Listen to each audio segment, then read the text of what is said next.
அத்தியாயம் 1. வணக்கம் இன்ஸ்பெக்டர். வணக்கம். உட்காரலாமா? உட்கார்றதுக்கு முன்னாடி கேட்கணும்.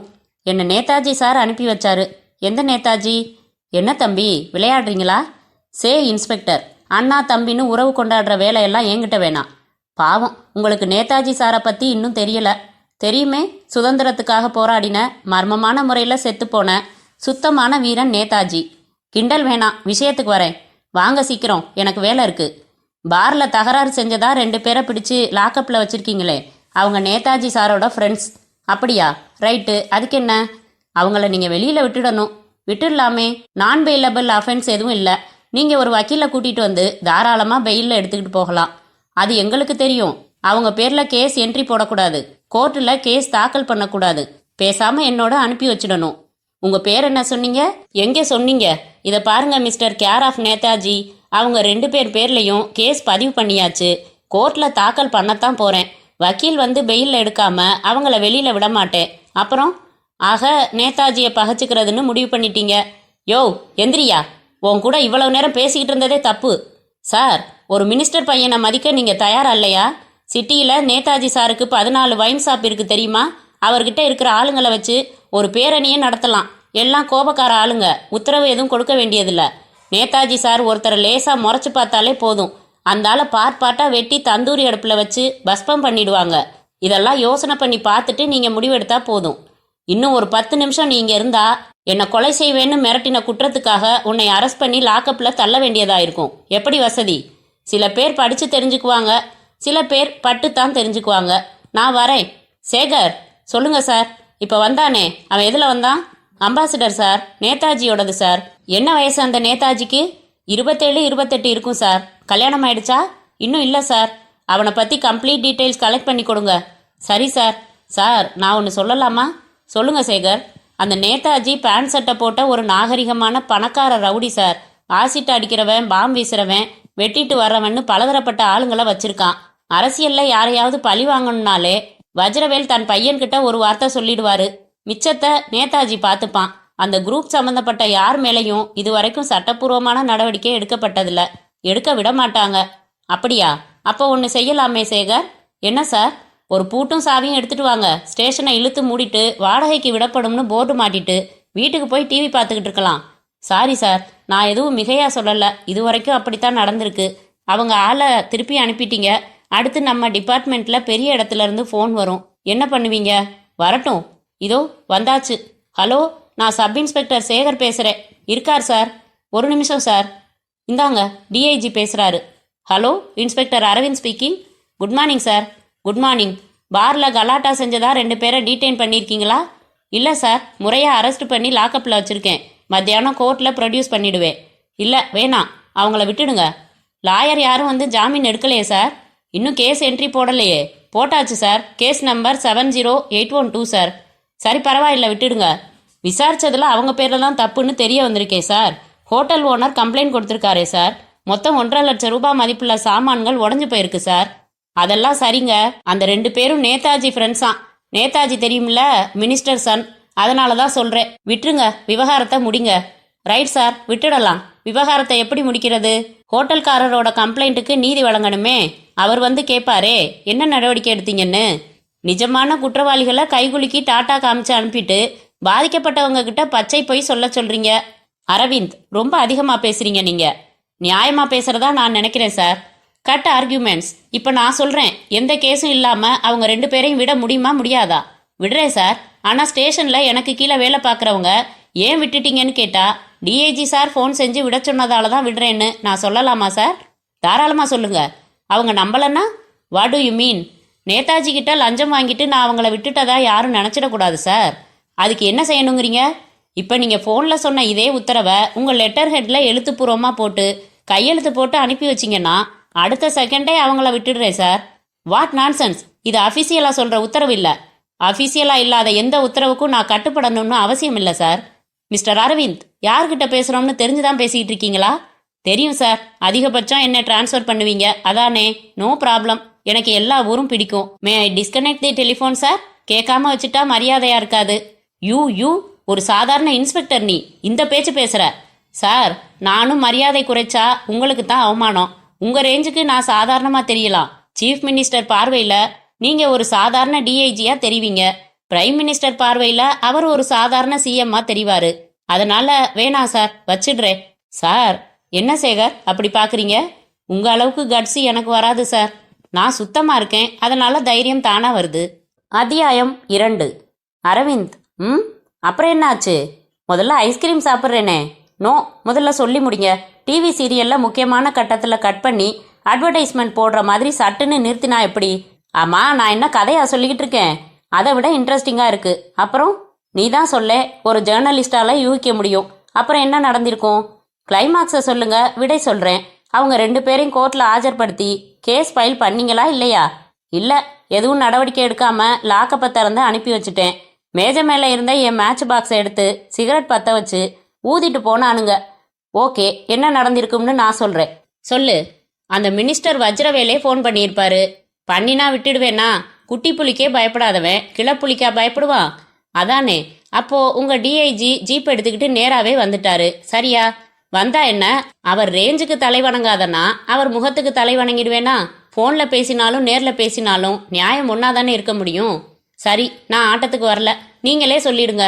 டிஐஜி போன்ல பேசின 1 மணி நேரத்துக்கு அப்புறம் ஸ்டேஷனுக்கு வந்தார் ஹோட்டல் ஓனர். வந்து, சார், எங்க ஹோட்டல்ல திடீர்னு பூமி அதிர்ச்சி நடந்து அதுல தான் கண்ணாடி ஜாமான் எல்லாம் உடஞ்சு போச்சு. எந்த கலாட்டாவும் நடக்கல. என் மேனேஜர் தெரியாத்தனமா சொன்னதை நம்பி நான் புகார் கொடுத்துட்டேன். அதனால என் புகாரை வாபஸ் வாங்கிக்கிறேன்னு சொன்னாரு. அட பாவி, பூமி அதிர்ச்சியா? பாவம், அவர் என்ன செய்வாரு? நேதாஜியோட ஆளுங்க போய் மிரட்டி இருக்கானுங்க. ஒன்றும் ஆயிடாது, ஹோட்டலுக்கும் உங்க ஃபேமிலிக்கும் பாதுகாப்பு தரேன்னு எவ்வளவோ சொல்லி பார்த்தேன். அவர் பிடிவாதமாக கம்ப்ளைண்ட்டை வாபஸ் வாங்கிட்டாரு. கம்ப்ளைண்ட் இல்லாமல் நான் யார் மேலேயும் எந்த ஆக்ஷனும் எடுக்க முடியாது விஜி. ஸோ அவங்கள விட வேண்டியதா போச்சு. அதெல்லாம் இருக்கட்டும், நேதாஜி எவ்வளோ பெரிய ரவுடின்னு ஊருக்கே தெரியும்.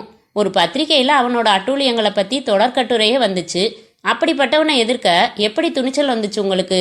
இந்த மாதிரி பொறுக்கிங்களுக்கு பயந்து வளைஞ்சு கொடுத்து போக ஆரம்பிச்சேன்னா அப்புறம் என் சம்பளத்தை அரசாங்கத்துக்கிட்ட எதிர்பார்க்க கூடாது விஜி. சட்டத்தில் யாருக்கும் சலுகை கிடையாது. யாருக்கும். சப்போஸ் நாளைக்கு நானே ஒரு சின்ன தப்பு செஞ்சிட்டேன்னு வைங்க, என் மேலே கூட ஆக்ஷன் எடுப்பீங்களா அரவிந்த்? நிச்சயம். அப்புறம் யூனிஃபார்மை கழட்டிட்டு ஒரு லவ்வரா லட்சணமா உன்னை ஜாமீன்ல எடுப்பேன். சந்தர்ப்ப சூழ்நிலை காரணமா நானே சட்டத்துக்கு புறம்பா ஏதாச்சும் செஞ்சுட்டா ரிசைன் பண்ணிட்டு சரண்டர் ஆயிடுவேன் விஜி. நம்ம லட்சியங்களை நாமே மதிக்கலன்னா யார் மதிப்பா? சரி, டிஐஜி கிட்ட திமிரா பேசுறதுக்கு எவ்வளவு தென்னாவெட்டு வேணும்? அதுக்கு தென்னாவெட்டு வேணாம், நேர்மை இருந்தா போதும். ஓஹோ, உங்களை டிரான்ஸ்ஃபர் செஞ்சா என்ன செய்ய முடியும்? புறப்பட்டு போக வேண்டியதுதான். சே, கொஞ்சம் கூட ஈரமே இல்லாத மனுஷன்பா. நீங்க புறப்பட்டு போயிட்டா தட் சிம்பிள். அரவிந்த், இன்னைக்கு எனக்கு ஒரு விஷயம் தெளிவா தெரிஞ்சாகணும். என்ன? பி ஃப்ராங்க், காதலிக்கப்பட்டதால காதலிக்கிறீங்களா இல்ல நிஜமாவே என்ன நேசிக்கிறீங்களா? என்ன கேள்வி இது? நல்லா யோசிச்சு தான் கேட்குறேன். ஞாபகப்படுத்தி பாருங்க. ஃப்ரெண்ட்லியாக தான் பழகிட்டு இருந்தோம். நான் தான் முதல்ல என் காதலை வெளிப்படுத்தினேன். நீங்களும் ஐ லவ் யூன்னு சொன்னீங்க. டெலிஃபோனில் ஹலோ சொன்னா பதிலுக்கு சொல்லப்படுற ஹலோ மாதிரி சொன்னீங்களா இல்லை நிஜமாவே உங்களுக்கும் என் மேலே காதல் இருந்துச்சா? சிரிச்சு மல்புற வேலையெல்லாம் வேணாம், பதில் சொல்லுங்க. என் அழகான விஜி ஒரு மண்டுன்னு தெரியும், ஆனால் இவ்வளவு பெரிய மண்டுன்னு தெரியாது. சரி, நான் மண்டாவே இருந்துட்டு போகிறேன், பதில் சொல்லுங்க. விஜி, காலையில் ஒரு ரூம் ஜன்னல் திரைய நீ விளக்கினதும் என்ன நடக்கும்? ரூம் வெளிச்சமாகும். நீ திரைய விளக்குறதுக்கு முன்னாடி ஜன்னலுக்கு வெளியில வெளிச்சம் உள்ள வர்றதுக்கு தயாரா இருந்துச்சா இல்ல நீ விளக்கினதுக்கு அப்புறம் தான் வெளிச்சமே உருவாச்சா? இல்ல, ஏற்கனவே வெளியில வெளிச்சம் இருந்துச்சு. நம்ம லவ்வும் அப்படித்தான். நான் எப்படி சொல்றதுன்னு தயங்கிட்டு இருந்தப்போ நீ உன் மௌனத்தை உடைச்ச. நீ முதல்ல சொன்னேங்கிறதுக்காக எனக்கு உன் மேல லவ் இல்லைன்னு சொல்லலாமா? Sorry Aravind, I am very sorry. நான் உங்களை அப்படி கேட்டிருக்க கூடாது. தப்பில்லை விஜி. ஒரு அம்மா தன் குழந்தைகிட்ட உனக்கு அம்மாவை ரொம்ப பிடிக்கும் தானேன்னு அடிக்கடி கேட்பா. அது அவநம்பிக்கை இல்லை, குழந்தைய ஆமாம்னு சொல்றதை கேட்டு சந்தோஷப்பட்டுக்கணும். அந்த மாதிரி உனக்கு அடிக்கடி கன்ஃபார்ம் பண்ணிக்கணும்னு ஆசை. சரி, இப்போ ஒரு தடவை சொல்றேன், ஐ லவ் யூ விஜி. மூஞ்ச பாரு கரடு முரடு, உள்ள பாரு கவிதை. அரவிந்த், உங்க நேர்மையை எப்பவும் நீங்க விட்டு கொடுக்க வேணாம். உங்களை நான் ரசிக்க ஆரம்பிச்சதே உங்க நேர்மையை பார்த்து தான். ஆனா நேதாஜி விஷயத்துல கொஞ்சம் ஜாக்கிரதையா இருங்க. இனிமே அவன் தான் ஜாக்கிரதையா இருக்கணும். செமத்தியா ஏதோ ஒரு கேஸ்ல அவனை உள்ள தள்ளினா அவனை மாதிரி மற்ற பொறுக்கிங்களுக்கு ஒரு பயம் வரும். அரவிந்த், நிறைய பேர் டேபிள் கிடைக்காம வெயிட் பண்றாங்க. 2 ஐஸ்கிரீம் சாப்பிட்டுட்டு 1 மணி நேரம் உட்காந்துருக்கிறது அநியாயம். போலாமா? அத்தியாயம் 3. ஃப்ரெண்ட்ஸ், இப்போ நான் கொடுக்குற இந்த பார்ட்டி எதுக்காகன்னு சொல்லுங்க பார்க்கலாம். இன்ஸ்பெக்டர் அரவிந்த் முகத்துல கறி பூசினதுக்காக. போடா புண்ணாக்கு, அவன் எல்லாம் நம்ம ரேஞ்சுக்கு நிப்பானா? அவனை எல்லாம் ஒரு எதிரியா அங்கீகரிச்சாலே நம்ம கிரேடு குறைஞ்சிடும். யூனிஃபார்ம்ல கஞ்சி அதிகமா போட்டு துவைப்பான் போலிருக்கு, அதான் விரைப்பா நிக்கிறான். இப்ப செஞ்ச மாதிரி 2 தடவை நினைச்சு விட்டுட்டா தானா தளர்ந்துடுவான். பார்ட்டி அதுக்கு இல்ல, வேற எதுக்கு நேதாஜி? டாடி எனக்கு கல்யாணம் பண்ணி வைக்கிறேன்னாரு, சரின்னு சொல்லிட்டேன். கை கொடுப்பா, கங்க்ராச்சுலேஷன்ஸ். பொண்ணு யாரு? இனிமேதான் பொண்ணு தேட போறாரு. நான் சொல்லிட்டேன், நம்ம அந்தஸ்துக்கு கொஞ்சமும் குறைச்சலா இருக்கக்கூடாது, சூப்பர் பியூட்டியா இருக்கணும். இதெல்லாம் விட முக்கியமான கண்டிஷன், கட்டிக்க போறவ என்ன கேள்வி கேட்க கூடாது. அதான் கண்ணா ரொம்ப முக்கியமான கண்டிஷன். ஆனா அந்த கண்டிஷனுக்கு எந்த பொண்ணும் ஒத்துக்க மாட்டாளே. ஏன்? புருஷன் குடிகாரனா இருந்தா கூட சகிச்சுக்குவாளுங்க, ஆனா வேற பொம்பளை கிட்ட போறவனா இருந்தா சகிச்சுக்கவே மாட்டாளுங்க. அதான் தமிழ் பொண்ணுங்களோட பண்பு. அப்படின்னா கர்நாடக பொண்ணு இந்தி பொண்ணா பார்க்க சொல்ல வேண்டியதுதான். கப்பல் மாதிரி 3 பங்களா இருக்கு எனக்கு, ஆனா இந்த மாதிரி ஹோட்டல்ல காட்டேஜ் போட்டு தங்குறேனே ஏன்? இதான் சௌகரியம், சுதந்திரம். நம்ம வீட்டு பாத்ரூம்ல மட்டும்தான் குளிப்பேன்னு ஒரு கொள்கை வச்சுக்க முடியுமா ஒருத்தன்? எங்க போறோமோ அங்க குளிச்சுக்க வேண்டியதுதான். என்னை பொறுத்த வரைக்கும் தண்ணி காத்து மாதிரி பொண்ணுங்களும் பொது சொத்துப்பா. ஆனாலும் நேதாஜி, உனக்கு ஏகப்பட்ட மச்சம்யா. கடையில சட்டை செலக்ட் பண்ற மாதிரி பொண்ணுங்களை ஜஸ்ட் லைக் தட் செலக்ட் பண்ற. அப்ரோச் பண்ணி டிக் அடிச்சிடுற. கிளாஸ் காலியா இருக்கு பாரு, ஊத்து. சிக்கன் 65 எங்கடா? இன்னும் வரலப்பா. வரலையா? ஆர்டர் பண்ணி 1 மணி நேரமாச்சு. என்ன புடுங்கிட்டு இருக்கானுங்க? அந்த போனை எடு, சொல்றேன். Hello, good evening, reception. இந்த பந்தாவுக்கு ஒன்றும் குறைச்சல் இல்லை. காட்டேஜ் 7ல இருந்து நேதாஜி பேசுறேன். சிக்கன் 65 ஆர்டர் செஞ்சு 1 மணி நேரமாச்சு. கோழியை பிடிச்சு சிறகு பிச்சுக்கிட்டு இருப்பானுங்களா? எதுக்குயா விஐபி காட்டேஜ்னு 1000 ரூபாய் வாங்குறீங்க? குட் ஈவினிங் சொல்றதுக்கே சரியா போச்சா? சாரி சார், உங்க ஆர்டரை உடனே செக் பண்றேன் சார். நீ செக் பண்ணுவியோ கேஷ் பண்ணுவியோ 2 நிமிஷத்துல சிக்கன் வந்தாகணும். இல்லைன்னா காட்டேஜை கொளுத்தி விட்டுட்டு போயிடுவோம். நீட்டா ட்ரெஸ் பண்ணிக்கிட்டு தசு புசுன்னு இங்கிலீஷ் பேசினா போதாது, சர்வீஸ் செய்யணும்டா. சே, பாவம்பா, நொந்து போயிருப்பான் அவன். வேணும்னு தான் ஏறினேன். முதல்ல காட்டேஜ் காலி இல்லைன்னுட்டான். கொஞ்சம் மிரட்டித்தான் புக் பண்ணேன். எவனையும் ஒரு பயத்திலேயே வச்சிருக்கணும், அப்பதான் துள்ள மாட்டானுங்க. என்னடா பேசிக்கிட்டு இருந்தோம்? உனக்கு மட்டும் பொண்ணுங்க கப்பு கப்புன்னு கவுந்துடுறாளுங்கன்னு பேசிக்கிட்டு இருந்தோம். 2 அப்ரோச் வச்சிருக்கேன்ப்பா. ஒன்று டீசென்ட் அப்ரோச், அது ஒர்க் அவுட் ஆகலைன்னா 2வதா இன்டீசென்ட் அப்ரோச். ஓப்பனா சொல்லிடுவேன், கண்ணு, உன்னை நான் லவ் பண்ணல, கல்யாணம் எல்லாம் பண்ணிக்க மாட்டேன். சும்மா நீ உம்முன்னு சொன்னா உம்மிடியார்ல நெக்லஸ் வாங்கி தந்து ஒரு 100 ரூபாய் கட்டும் கையில கொடுத்து ஆனந்தமா அனுப்பி வைப்பேன். முடியாதுன்னு சொன்னா எனக்கு அந்த செலவெல்லாம் மிச்சம். எப்படியும் உனக்கு கற்பு நஷ்டமாயிடும். எப்படி சௌகரியம்னு சொல்லாமணின்னு சொல்லிடுவேன். 3 பேர் உம்மிடியார்ஸ் நெக்லஸோட ஜாலியா வீட்டுக்கு போயிட்டு அவங்க கல்யாணத்துக்கு வந்து பத்திரிக்கை வச்சாங்க. மொய் செலவு எக்ஸ்ட்ரா. 2 பொண்ணுங்க தான்ப்பா ரொம்ப கடுமையா போராடினாங்க. முழங்கையில் இது பாரு, அவங்க கொடுத்த வீர தழும்புங்க தான். சரி, முடிவு என்ன? என்னடா கேள்வி இது? அழுதுட்டு திட்டிட்டு 4 பக்கத்துக்கு வசனம் பேசிட்டு துப்பிட்டு போனாங்க. ஒருத்தி குடும்பத்தோட ஊரை விட்டே போயிட்டா. ஒருத்தி இதே மெட்ராஸ்ல தான் ஒரு கேனப்பையலோட குடும்பம் நடத்துறா. 2 குழந்தைங்க. முதல் குழந்தை என்னோடதா அவனோடதான்னு தெரியலப்பா, சாமிக்கு தான் வெளிச்சம். நேதாஜி, ஆனாலும் நீ செல்ஃபிஷ். ஏன்? ஸ்கூல் லைஃப்ல இருந்து நாம 3 பேரும் ஒன்னா பழகுறோம். இந்த விஷயத்துல மட்டும் எங்களை கழட்டி விட்டுடுற. வெறும் தண்ணி பார்ட்டியோட நிறுத்திடுற. இதான் தினம் குடிக்கிறோமே. நீ கல்யாணம் பண்ணிக்க போறேங்கிறது எவ்வளவு பெரிய முக்கியமான விஷயம். அதுக்கு ரொம்ப கிராண்டா பார்ட்டி கொடுக்கறது இல்லையா? அவ்வளவுதானே. மணி என்ன இப்ப? 6:30. 7 மணிக்கு ஒரு பாப்பா வருது. 3 பேருமா கொஞ்சலாம். என்ன சந்தோஷமா? ஃப்ரெண்டுன்னா இப்படித்தான் இருக்கணும். நாங்க நினைக்கிறத நீ செயல்படுத்திட்டியே. பார்ட்டி யாரு நேதாஜி? டான்சரா? சுட்ட பழம் இல்லடா, சுடாத பழம். என்ன சொல்ற? பாப்பான்னா பாப்பா தான். நாம தான் கிரகப்பிரவேசம் செய்யணும். ஓ காட், யாருப்பா? அஞ்சனான்னு பேரு, வயது 19, காலேஜ் ஸ்டூடெண்ட். சம்மதிச்சிட்டாளா? வந்தப்புறம் தான் கேட்கணும். நகை வாங்கிட்டு போக போற புத்திசாலியா இல்ல கதறிட்டு போக போற முட்டாளான்னு தெரியல. எப்படி பிடிச்ச? நேத்து டிவி பார்த்துக்கிட்டு இருந்தேன். ஒரு ப்ரோக்ராம்ல இந்த பொண்ணு வந்தா. ஸ்மார்ட்டா இருந்தா, டான்ஸ் ஆடினா, ஒரு சீன் மோனோ ஆக்டிங் செஞ்சா.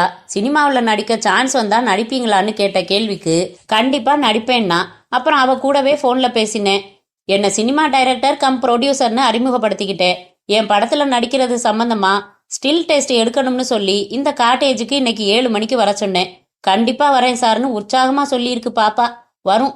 வந்தா நீ தான் படத்தோட கேமராமேன், நீ தான் ஸ்டில் எடுக்க போற போட்டோகிராஃபர். கொஞ்ச நேரத்துக்கு இந்த டிராமா நடத்திட்டு அப்புறம் தான் மேட்டருக்கு வரணும். ஓகே? Double okay. எங்களுக்கு இப்பவே த்ரில்லா இருக்குப்பா. ரொம்ப ட்ரிங்க் பண்ணாத, தடுமாறி விழுந்து தொலைச்சிட போற. அத்தியாயம் 4. எக்ஸ்கியூஸ் மீ, மிஸ்டர் சிவபிரகாசம்னு ப்ரொடியூசர் சார். இந்த காட்டேஜ் தான், உள்ள இருக்காரு. நீ யாருமா? என் பேர் அஞ்சனா சார். நேத்து போன்ல பேசினாரு. இன்னைக்கு 7 மணிக்கு இங்க வர சொல்லி இருந்தாரு. நீதானா அது? ரைட்டு. இது யாரு? எங்க அண்ணன் சார். அப்படியா? சரி உள்ளே வாங்க, இவர் தான் ப்ரொடியூசர் சார். வணக்கம் சார். வாம்மா, 7 மணிக்கு வர சொன்னா 7:30 மணிக்கு வந்திருக்கியே. சாரி சார், பஸ்ஸு கிடைக்கல. உன்னை கேட்டேனா? நீ யாரு மேன்? அஞ்சனாவோட பிரதர் சார்ண்ணா. ஹீரோயினா நடிக்க போகிறது நீயா இல்லை அவளா? நான் துணைக்கு வந்தேன் சார். நான் சில சீன்ஸ் கொடுத்து நடிக்க வச்சு பார்க்க போகிறேன். தாராளமாக பாருங்க சார். அண்ணனை பக்கத்தில் வச்சுக்கிட்டு எப்படியா அந்த பொண்ணு கூச்சமில்லாமல் நடிச்சு காமிக்கும்? லவ் எக்ஸ்பிரஷன் எல்லாம் நல்லா வருதான்னு பார்க்க வேணாமா? உனக்கு முன்னாடி நடிச்சு காட்ட அதுக்கு சங்கடமாக இருக்காது? கரெக்டு தான் சார்.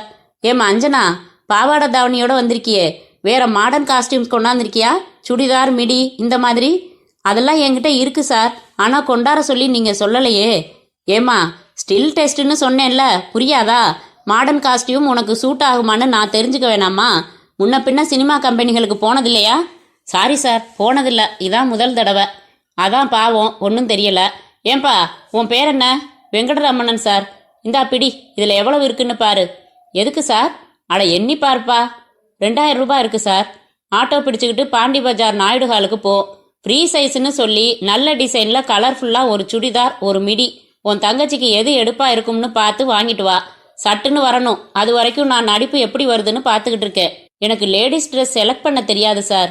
அட என்னையா ரோதனை இது? சும்மா பார்த்து வாங்கிட்டு வாயா. இல்லை, எனக்கு பழக்கம் இல்லை சார். உங்கள் ஆளுங்களை அனுப்பி வாங்கிட்டு வர சொல்லுங்க. சரி வேணாம். ஏம்மா, வீட்டில் மாடர்ன் ட்ரெஸ் வச்சுருக்கேன்னு சொன்னேன்ல?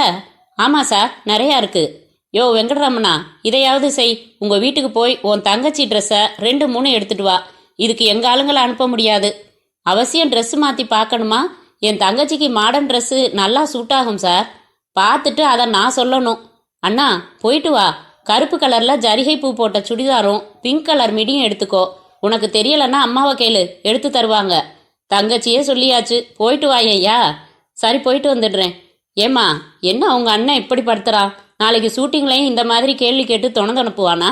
இப்படியெல்லாம் தொந்தரவு கொடுக்குற அண்ணனை எங்கே போனாலும் கூடவே கூட்டிகிட்டு போனா நீ முன்னேறவே முடியாதுமா. இல்லை சார், அவருக்கு என் மேலே அவ்வளவு பாசம். என்னை தனியாக விட்டுட்டு போக மனசில்லை. நாங்கள் உன்னை என்ன பண்ணிட போகிறோம்? இதை பாருமா அஞ்சனா, நேற்று டிவியில் பார்த்ததுமே முடிவு பண்ணிட்டேன். நீ தான் ஹீரோயின். இந்த டெஸ்ட் எல்லாம் கேரக்டருக்கு சூட் ஆகிறியான்னு பார்க்கத்தான். சூட் ஆகலைன்னா கேரக்டரையே மாற்றிடுவேன். எங்கேயோ போக போகிற பாரு. சார், ரொம்ப தேங்க்ஸ் சார். என்னால் நம்பவே முடியல சார். என்னம்மா, உனக்கு நம்பிக்கை வரலையா? இந்தா, இதில் 10,001 இருக்கு, பிடி. அட்வான்ஸ் வாங்கிக்கோ. வழக்கமாக கடைசியில் கொடுப்பேன், உனக்கு முதல்ல கொடுக்குறேன். இந்தாம்மா. Thank you very much sir. சும்மா வாய் வார்த்தையாக தேங்க்ஸை சொல்லிட்டா சரியா போச்சா அஞ்சனா? பின்ன புரியாத மாதிரி பேசுறியம்மா. நான் ப்ரொடியூசர், இவன் கேமராமேன், இவர் ஸ்டில் ஃபோட்டோகிராஃபர். எங்களுக்கெல்லாம் பர்சனலாக நெருக்கமாக தேங்க்ஸ் சொன்னா தானே நீ ஓஹோன்னு வர முடியும். Adjustment baby. விபரமாக தானே நீயும் உங்கள் அண்ணனை அனுப்பிவிட்ட. இப்போ புரியாத மாதிரி முழிச்சா எப்படி? கடவுளே சார், நான் அந்த மாதிரி பொண்ணு இல்லை சார். இங்கே பாரு, நான் சொல்ல வேண்டியதை சொல்லி முடிச்சிடுறேன். இங்கே நடக்கிறது யாருக்கும் தெரியாது. நீ பிரமாதமாக ஒத்துழைச்சனா உம்மிடியார்ஸில் ஒரு நெக்லஸ் வாங்கி தருவேன். என்ன சொல்கிற? வா, கிட்ட வா. முதல்ல நான். டேய், நீங்கள் 2 பேரும் வெளியில் இருங்கடா. No. Hello, police station? Yes, inspector Aravind பேசுகிறேன். சார், என் பேர் வெங்கட்ரமணன். ஹோட்டல் கிரீன்லேண்ட் பக்கத்தில் இருந்து பேசுகிறேன். நானும் என் தங்கச்சியும் இந்த ஹோட்டல் காட்டேஜில் ஒரு சினிமா ப்ரொடியூசரை பார்க்க வந்தோம். அந்த ஆளுங்களை பார்த்தா சினிமாக்காரங்க மாதிரி தெரியலை. என்னை சாகசமாக பேசி வெளியில் அனுப்பிட்டாங்க. நானும் நம்பி வந்துட்டேன். வெளியில் வந்ததும் சந்தேகமாயிடுச்சு. விசாரிச்சா அவங்க சினிமாக்காரங்க இல்லைன்னு ஒரு ரூம் பாய் சொல்கிறான். நான் திரும்பி காட்டேஜுக்கு போனேன். காட்டேஜ் வாசல்ல 2 பேர் என்னை உள்ளே போக விடாமல் தடுக்கிறாங்க. உள்ளே ஆக்டிங் டெஸ்ட் நடக்குது, தொந்தரவு செய்யக்கூடாதுன்னு சொல்கிறாங்க. எனக்கு பயமா இருக்கு சார். உடனே வாங்க சார். என் தங்கச்சிக்கு ஆபத்தோன்னு நினைக்கிறேன் சார். அந்த ஹோட்டல் வாசல்லே நில்லுங்க, இதோ வரேன். சார், உங்களை கெஞ்சி கேட்டுக்கிறேன், என்னை விட்டுடுங்க சார். கிட்ட வராதிங்க சார். நான் அமைதியா பேசி பார்த்து நீ ஒத்துக்காததால தானே பலாத்காரத்தில் இறங்குறேன். உன்னோட ஓடி பிடிச்சு விளையாடி உன்னை காயப்படுத்தணும்னு எனக்கு என்ன ஆசையா? நேதாஜி, நேதாஜி, இருடா, இன்னும் மசியல, அதுக்குள்ள ஓடி வர்ற?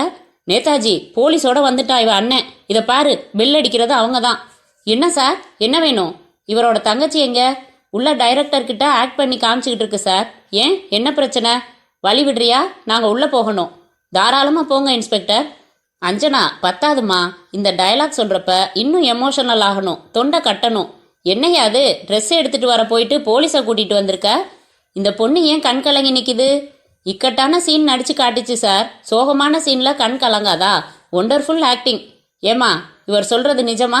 நடிப்புக்காகத்தான் நீ கண் கலங்கி நிற்கிறியா? தைரியமாக சொல்லு. சொல்லுமா அஞ்சனா, தைரியமாக சொல்லு. ஆமாம் இன்ஸ்பெக்டர் சார், சோக காட்சி நடிச்சு காட்டினேன். வெங்கட்ரமணன், நீங்கள் உங்கள் சிஸ்டரை கூட்டிக்கிட்டு வெளியில் போங்க.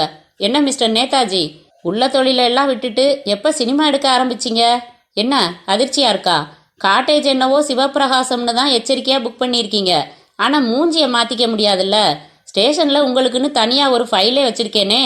அடடா வாயா, நீதான் அந்த அரவிந்தா? அது எப்படி கரெக்டாக ஹீரோ மாதிரி வந்து நிற்கிற? கேட்ட கேள்விக்கு பதில். என்ன போடலங்க பதில் வேணும் உனக்கு? நான் நேதாஜி தான். நான் சினிமா எடுக்கக்கூடாதா? அதுக்கு நடிகை செலெக்ஷன் செய்யக்கூடாதா? சினிமாவில் பேரை மாற்றி வச்சுக்கிறது சென்டிமெண்ட். சினிமாவை பொறுத்த வரைக்கும் நியூமராலஜி அடிப்படையில் சிவப்பிரகாசம்னு பேர் வச்சுக்கிட்டு இருக்கேன். இது தப்புன்னு உன் சட்டம் சொல்லுதாப்பா அரவிந்த்? மிஸ்டர் நேதாஜி, ரொம்ப சாமர்த்தியமாக பேசுகிறீங்க. கொஞ்சம் கேர்ஃபுல்லாக இருங்க. மிரட்டுறியா? சாச்சா, சினிமாவில் பணத்தை போடுறீங்களே, கேர்ஃபுல்லாக இருங்கன்னு சொன்னேன். வரேன். வாங்க, படம் எடுத்து ப்ரொடக்ஷனுக்கு கூப்பிடுறேன். அவசியம் வரணும் இன்ஸ்பெக்டர். அத்தியாயம் 5. என்னம்மா கஸ்தூரி, மணி என்ன பாரு, இன்னும் அரை மணி நேரத்தில் மாப்பிள்ளை வீட்டுக்காரங்க வந்துருவாங்க. இன்னைக்கு கம்ப்யூட்டர் கிளாஸ் போக வேணான்னு சொன்னேன்ல. ஒரு கிளாஸ் மிஸ் பண்ணாலும் புரியாதுப்பா. 5 மணிக்கு தானே வரதா இருக்காங்க. நான் அதுக்குள்ளே ரெடி ஆகிடுவேன். ஒருவேளை முன்னாடியே போயிடலாம்னு புறப்பட்டு இப்போ வந்து நின்னாங்கன்னா நல்லாவா இருக்கும் கஸ்தூரி? அவ தான் 10 நிமிஷத்துல ரெடி ஆகிடுறேன்னு சொல்றா இல்ல. நீங்க நிறுத்தி வச்சு பேசியே அரை மணி நேரத்தை கடத்திடுவீங்க. நீ போமா, போய் முகம் கழுவி சீக்கிரமா ரெடி பண்ணிக்கோ. ஏங்க, பச்சி சாப்பிட்டு பார்த்து சொல்லுங்க, உப்பு காரம் எல்லாம் சரியா இருக்கான்னு. மகேஸ்வரி, எனக்கு என்னவோ இந்த இடம் அமைஞ்சிடும்னு மனசுல அழுத்தமா படுது. அமையட்டும். ஸ்ரீரங்கம் வந்து பெருமாளுக்கு அர்ச்சனை பண்றதா வேண்டிக்கிட்டு இருக்கேன். உத்தியோகம் கிடைச்சிட்டாலாவது பொழுது ஈஸியா போயிடும். இந்த வரனோட ஜாதகம் வந்ததுல இருந்தே எனக்கு ஒரு சந்தேகம். கேட்டா நீங்க கோவிச்சுக்குவீங்களோன்னு பயந்துகிட்டு கேட்காமையே இருக்கேன். என்னடி இது? நமக்குள்ள என்ன தயக்கம்? எந்த சந்தேகமா இருந்தாலும் கல்யாணம் நிச்சயம் பண்றதுக்கு முன்னாடி அதை நிவர்த்தி செஞ்சுக்கணும். என்ன சொல்லு? மாப்பிள்ளை பையனுக்கு சம்பளம் 50,000 ரூபாய்ன்னு சொன்னீங்க. சந்தோஷமா இருக்கு.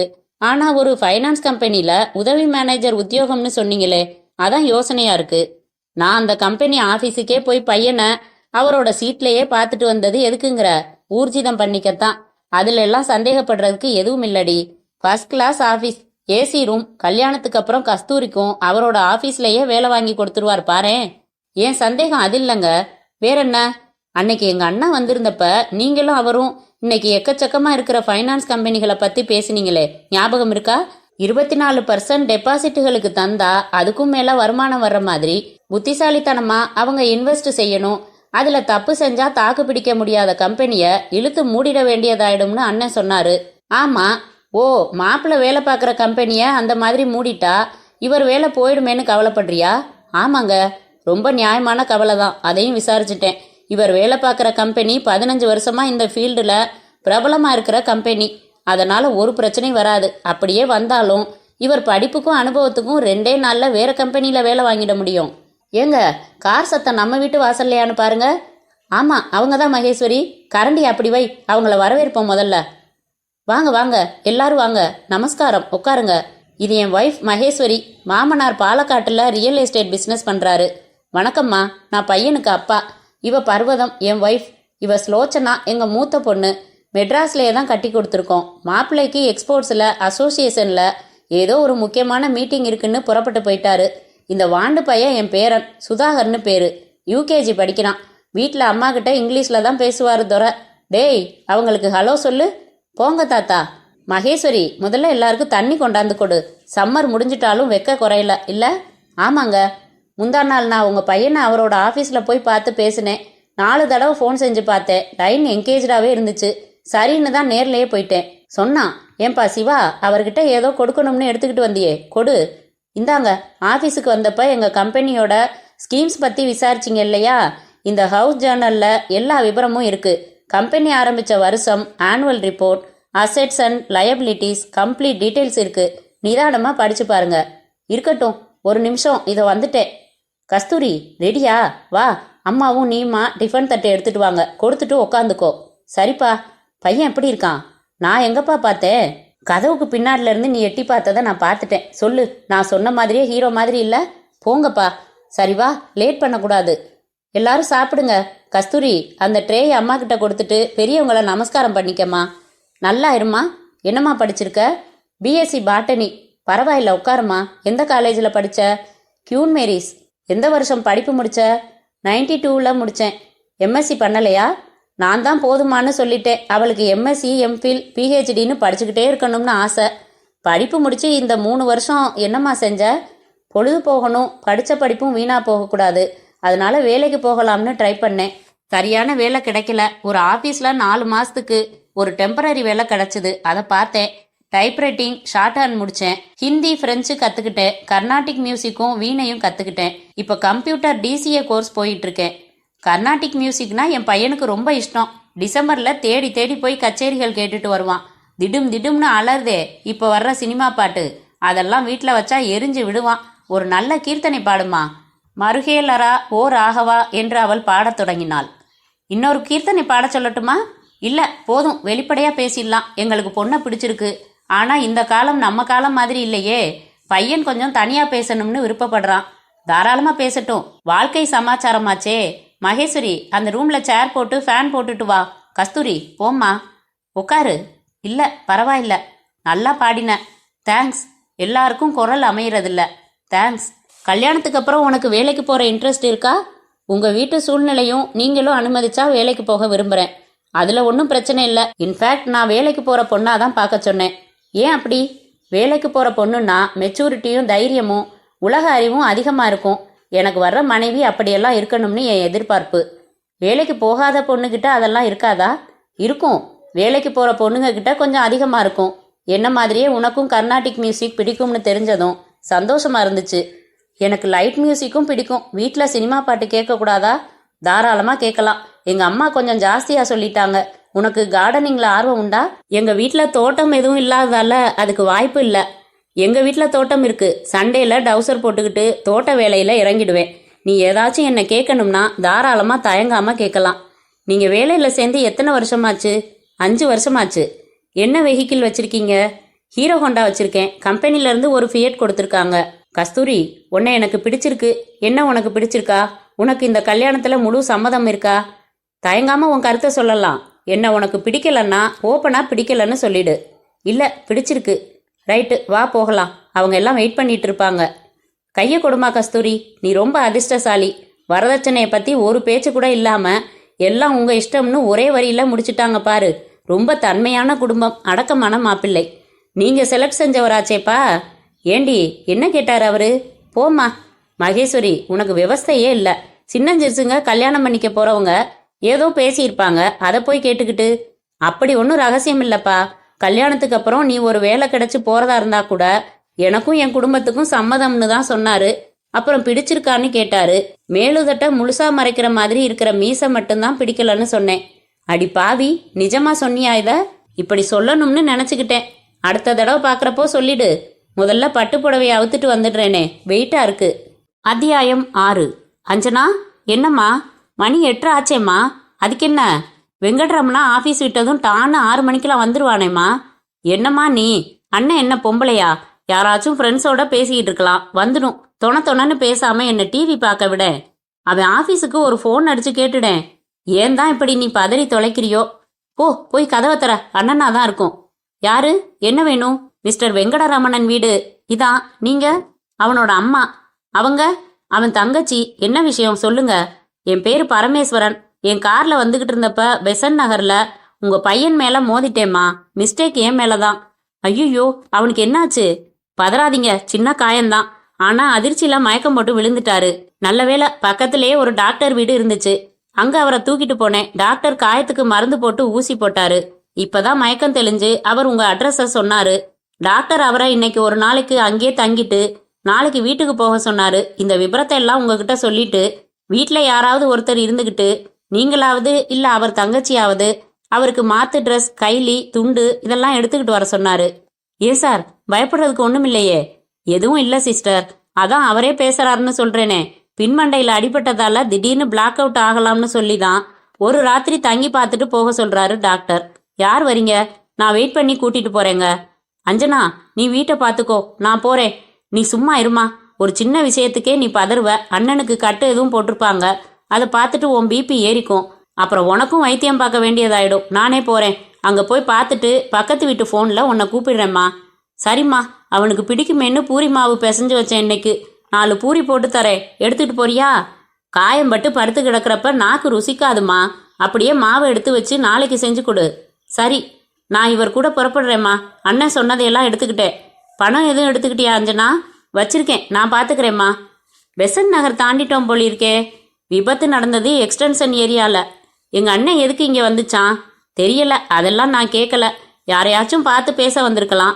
ஆக்சிடென்ட் பண்ணிட்டு கண்டுக்காம புறப்பட்டு போயிடாம பொறுப்பாக டாக்டர்கிட்ட அழைச்சிட்டு போயிட்டு வீட்டுக்கும் வந்து தகவல் சொன்னீங்களே, நிச்சயமாக உங்களுக்கு நன்றி சொல்லணும் சார்.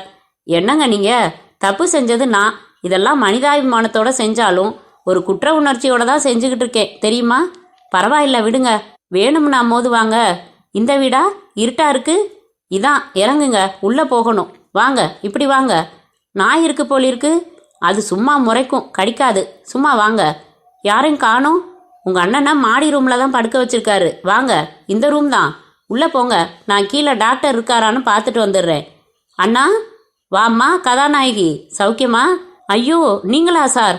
ஆமாம், ப்ரொடியூசர் கம் டைரக்டர் சிவபிரகாசம்னு ரீல் சுற்றின ஆசாமி. என் பேர் நேதாஜி. என் அண்ணன் இங்கே கீழே ரூமில் ஊசி போட்டு தூங்க வச்சுருக்கோம்.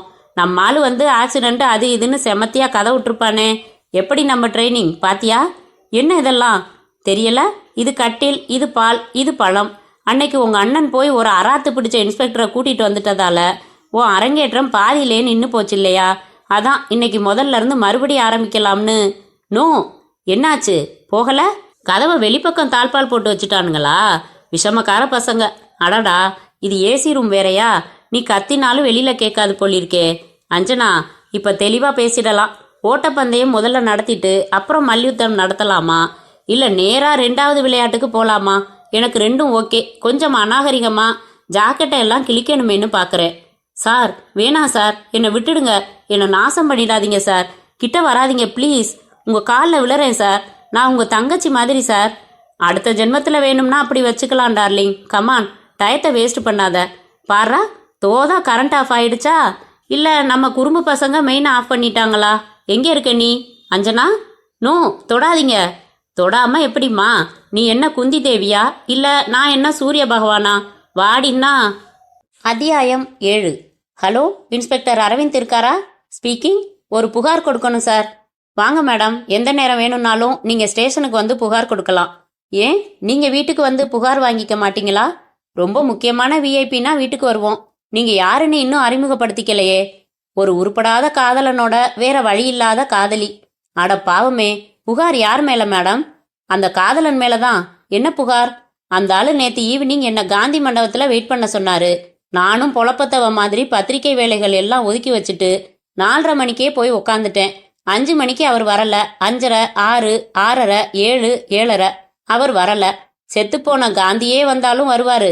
அந்த ஆளு வர்ற மாதிரி தெரியல. அந்த ஆளை கண்ணா பின்னான்னு இங்கிலீஷ்ல கெட்ட வார்த்தைகளால திட்டிட்டு நான் வீட்டுக்கு போயிட்டேன். இந்த புகாரை விசாரிச்சு சரியான தண்டனை வாங்கி தரணும் சார். நீங்க ஏற்கனவே விசாரிச்சு வச்சுட்டேன் மேடம். அந்த ஆள் என்ன சொல்றான்னா, என்னவா? அந்த ஆள் உங்களை மாதிரி 9 to 5 உத்தியோகம் பார்க்கலையாம். டைம் லிமிட் இல்லாத பொறுப்பான வேலையாம். அதுல திடீர்னு ஒரு கேஸ் ரிப்போர்ட் ஆகி புறப்பட்டு போக வேண்டியதா இருக்குமா. அந்த மாதிரி நேத்து புறப்பட்டு போயிட்டானா. ஒருத்தி வேலை மெனக்கெட்டு வந்து வெயிட்டிங்ல இருப்பாளேன்னு நினைப்பே இல்லையாமா அந்த ஆளுக்கு. கேட்டேனே இதே கேள்விய. நல்லா உரைக்கிற மாதிரி இன்னும் காரமா கேட்டேன். நினைப்பெல்லாம் இருந்துச்சான். ஃபோன் பண்ணவும் முடியாம ஆள் அனுப்பவும் முடியாத அவஸ்தையான சூழ்நிலையில மாட்டிக்கிட்டானா. என்ன சொல்லி சமாளிச்சா என்ன? செஞ்சது நியாயமா சார்? இல்லதானா, என்ன செய்யலாம்னு கேட்குறான். என்ன தண்டனை தரப்போறீங்க சார்? ஏற்கனவே அவன் தன்னைத்தானே தண்டிச்சுக்கிட்டானா, அதனால மன்னிச்சு விட்டுடுங்கன்னு சொல்றான். கெஞ்சறாமா? பார்த்தா ரொம்ப பாவமா இருக்கு. மன்னிச்சிடலாமா? அதெப்படி தன்னைத்தானே தண்டிச்சுக்கிறதான்? சொன்னபடி உங்களை வந்து பார்க்காதது தப்புன்னு ரொம்ப ஃபீல் பண்ணதுனால தண்டனையா நேற்று ராத்திரி டின்னர் சாப்பிடாம படுத்துட்டானா. அதான் தண்டனையா. அரவிந்த், நிஜமாவா? ஆமா விஜி, செஞ்சது நியாயம் இல்ல, அதனால சுய தண்டனை. என்னப்பா அது? நான் சும்மா விளையாட்டுக்காக பேசினேன். உங்க டியூட்டி பத்தி எனக்கு தெரியாதா? நான் புரிஞ்சுக்கிட்டு புறப்பட்டு போயிட்டேன்.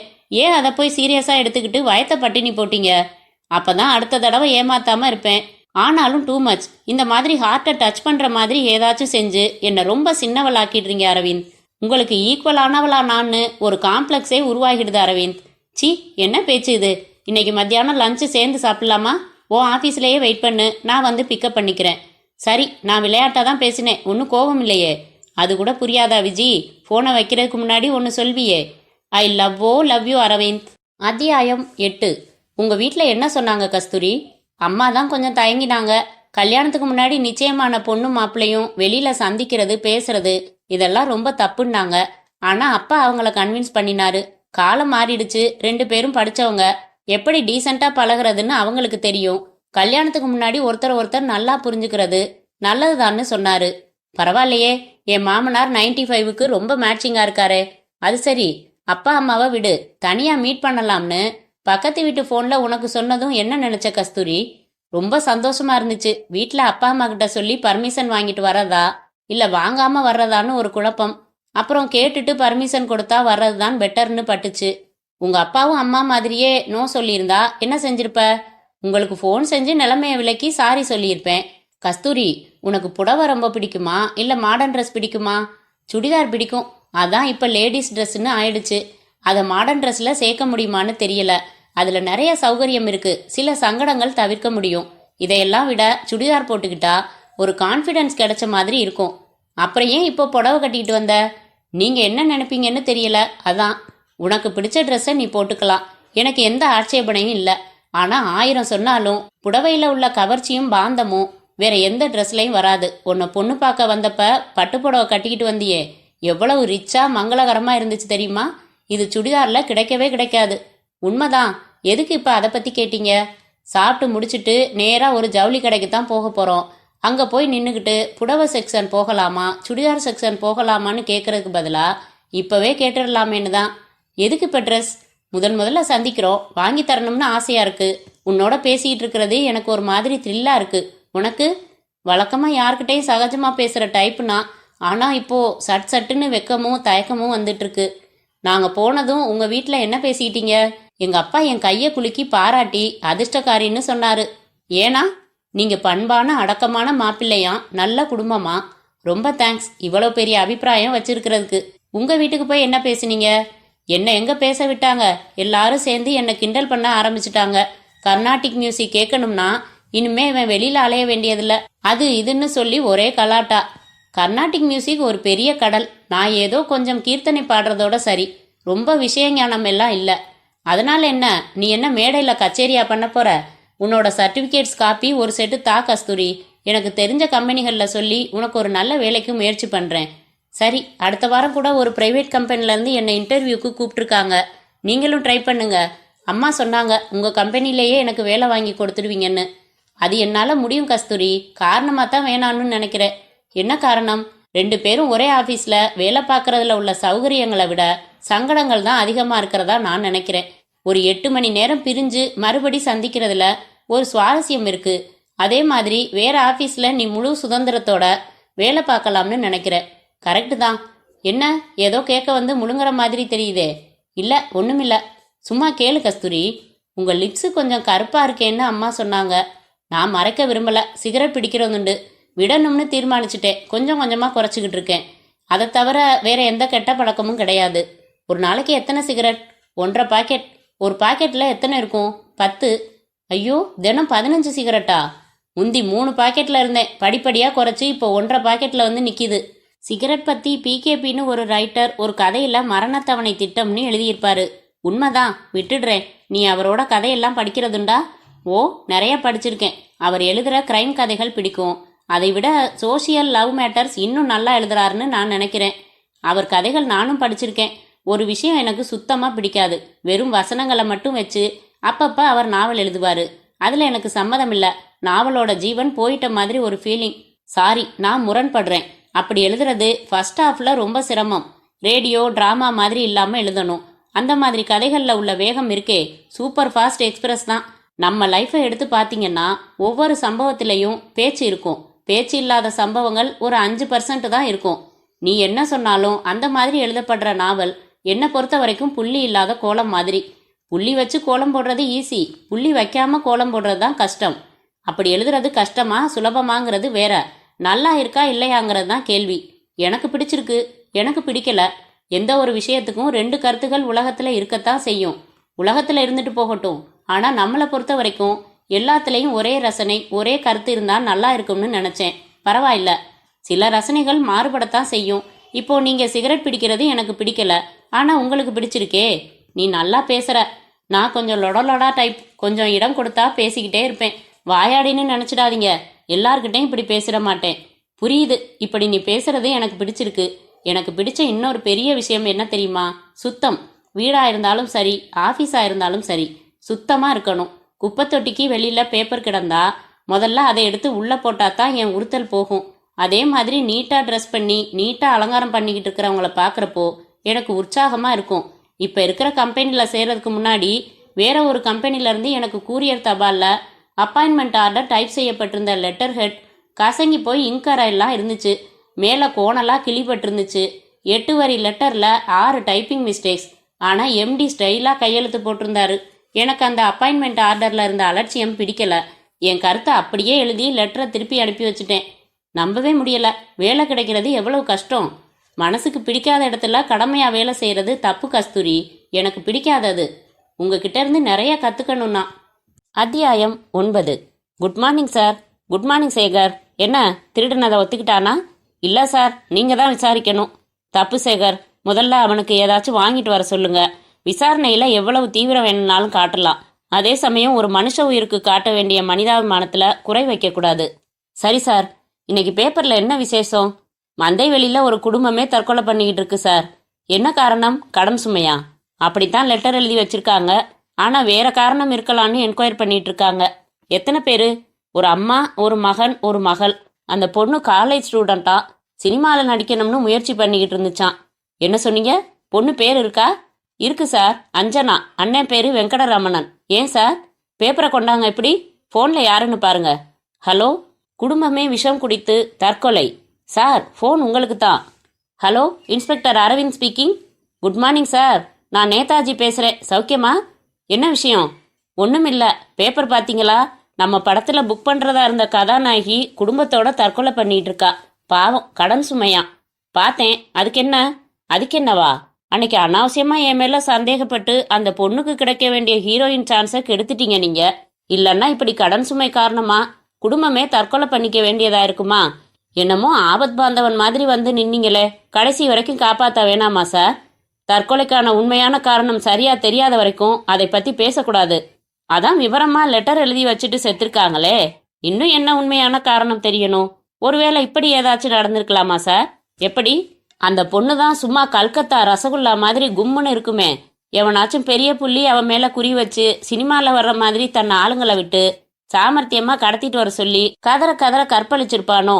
அந்த அவமானம் தாங்க முடியாம குடும்பமே தற்கொலை பண்ணிக்கிட்டு இருக்கலாமோ? நேதாஜி, என்ன சொல்றீங்க? சும்மா அப்படி இருக்கலாம்னு ஒரு யூகம்தான். பின்ன நானே அந்த காரியத்தை செஞ்சுட்டு ஒரு சேலஞ்சு மாதிரி உங்களுக்கு ஃபோன் பண்றேன்னா என்ன? வச்சிடவா? வைக்கிறதுக்கு முன்னாடி ஒன்று சொல்றேன். என் பேரு நேதாஜி. சேகர், இந்த நேதாஜி ராஸ்கல் தான் இந்த குடும்பத்தோட தற்கொலைக்கு காரணமா இருந்திருக்கான். இந்த ஸ்கவுண்டரல் அன்னைக்கு ஹோட்டல்ல நடத்த முடியாத அப்புறம் சாமர்த்தியமா நடத்தியிருக்கான். யார் விசாரிக்கிறாங்க? பாக்கியநாதன் போட்டிருக்கு. ஃபோன்ல பிடிங்க இந்த இன்ஸ்பெக்டரை உடனே. சார், பாக்கியநாதன் லைன்ல இருக்காரு, பேசுங்க. ஹலோ, நான் இன்ஸ்பெக்டர் அரவிந்த் பேசுறேன். உங்க ஏரியாவில் ஒரு குடும்பமே தற்கொலை பண்ணிக்கிட்ட மேட்டரை பேப்பர்ல படிச்சேன். அந்த கேஸ்ல ஏதாச்சும் ட்விஸ்ட் இருக்கா? விசாரிச்சாச்சு, வேற எதுவும் இல்லை. லெட்டர்ல கிளீனா எழுதி வச்சிருக்காங்க. லெட்டர் அந்த வெங்கடரமணன் எழுதியிருக்காரு. அவரோட வேற கையெழுத்துக்களை கலெக்ட் செஞ்சு வெரிஃபை பண்ணிட்டோம். அந்த குடும்பத்துக்கு கடன் இருக்கிறதும் உண்மைதான். அவங்க வீட்டு பத்திரம் அடமானத்துல இருக்கு. வட்டி சேர்ந்து கிட்டத்தட்ட வீடு மூழ்கி போச்சு. இந்த கடன்ல இருந்து விடுபட்டு வீட்டை மீட்கணும்னு தான் அந்த பொண்ணு அஞ்சனா சினிமாவில் நடிக்கிறதுக்கு ஆசைப்பட்டதா தெரியுது. எல்லாம் சரி. அஞ்சனாவோட போஸ்ட்மார்ட்டம் ரிப்போர்ட் வந்துடுச்சா? வந்துடுச்சு. விஷத்தால தான் சாவு, அதுல சந்தேகம் இல்லை. தற்கொலையில எனக்கு சந்தேகம் இல்லை சார்.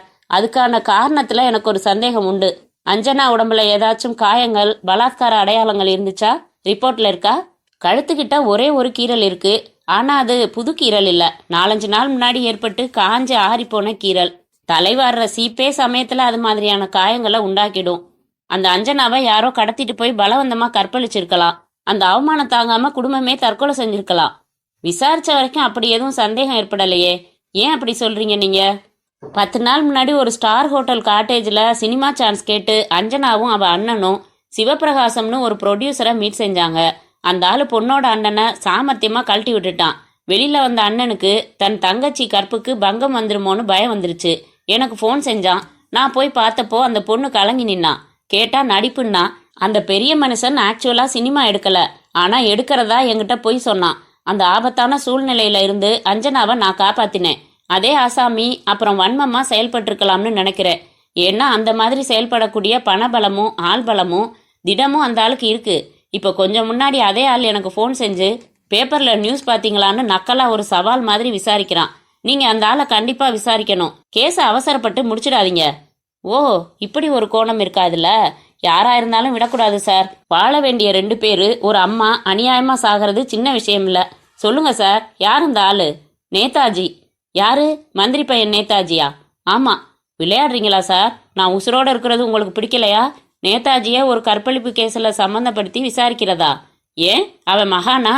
சார், என் ஏரியாவில் ரிப்போர்ட் ஆன கேஸை எப்படி விசாரிக்கணும், எப்படி முடிக்கிறதுன்னு எனக்கு தெரியும். ஏதாவது விவகாரத்தில் இழுத்து விடாம இருங்க. 3 பசங்க எனக்கு.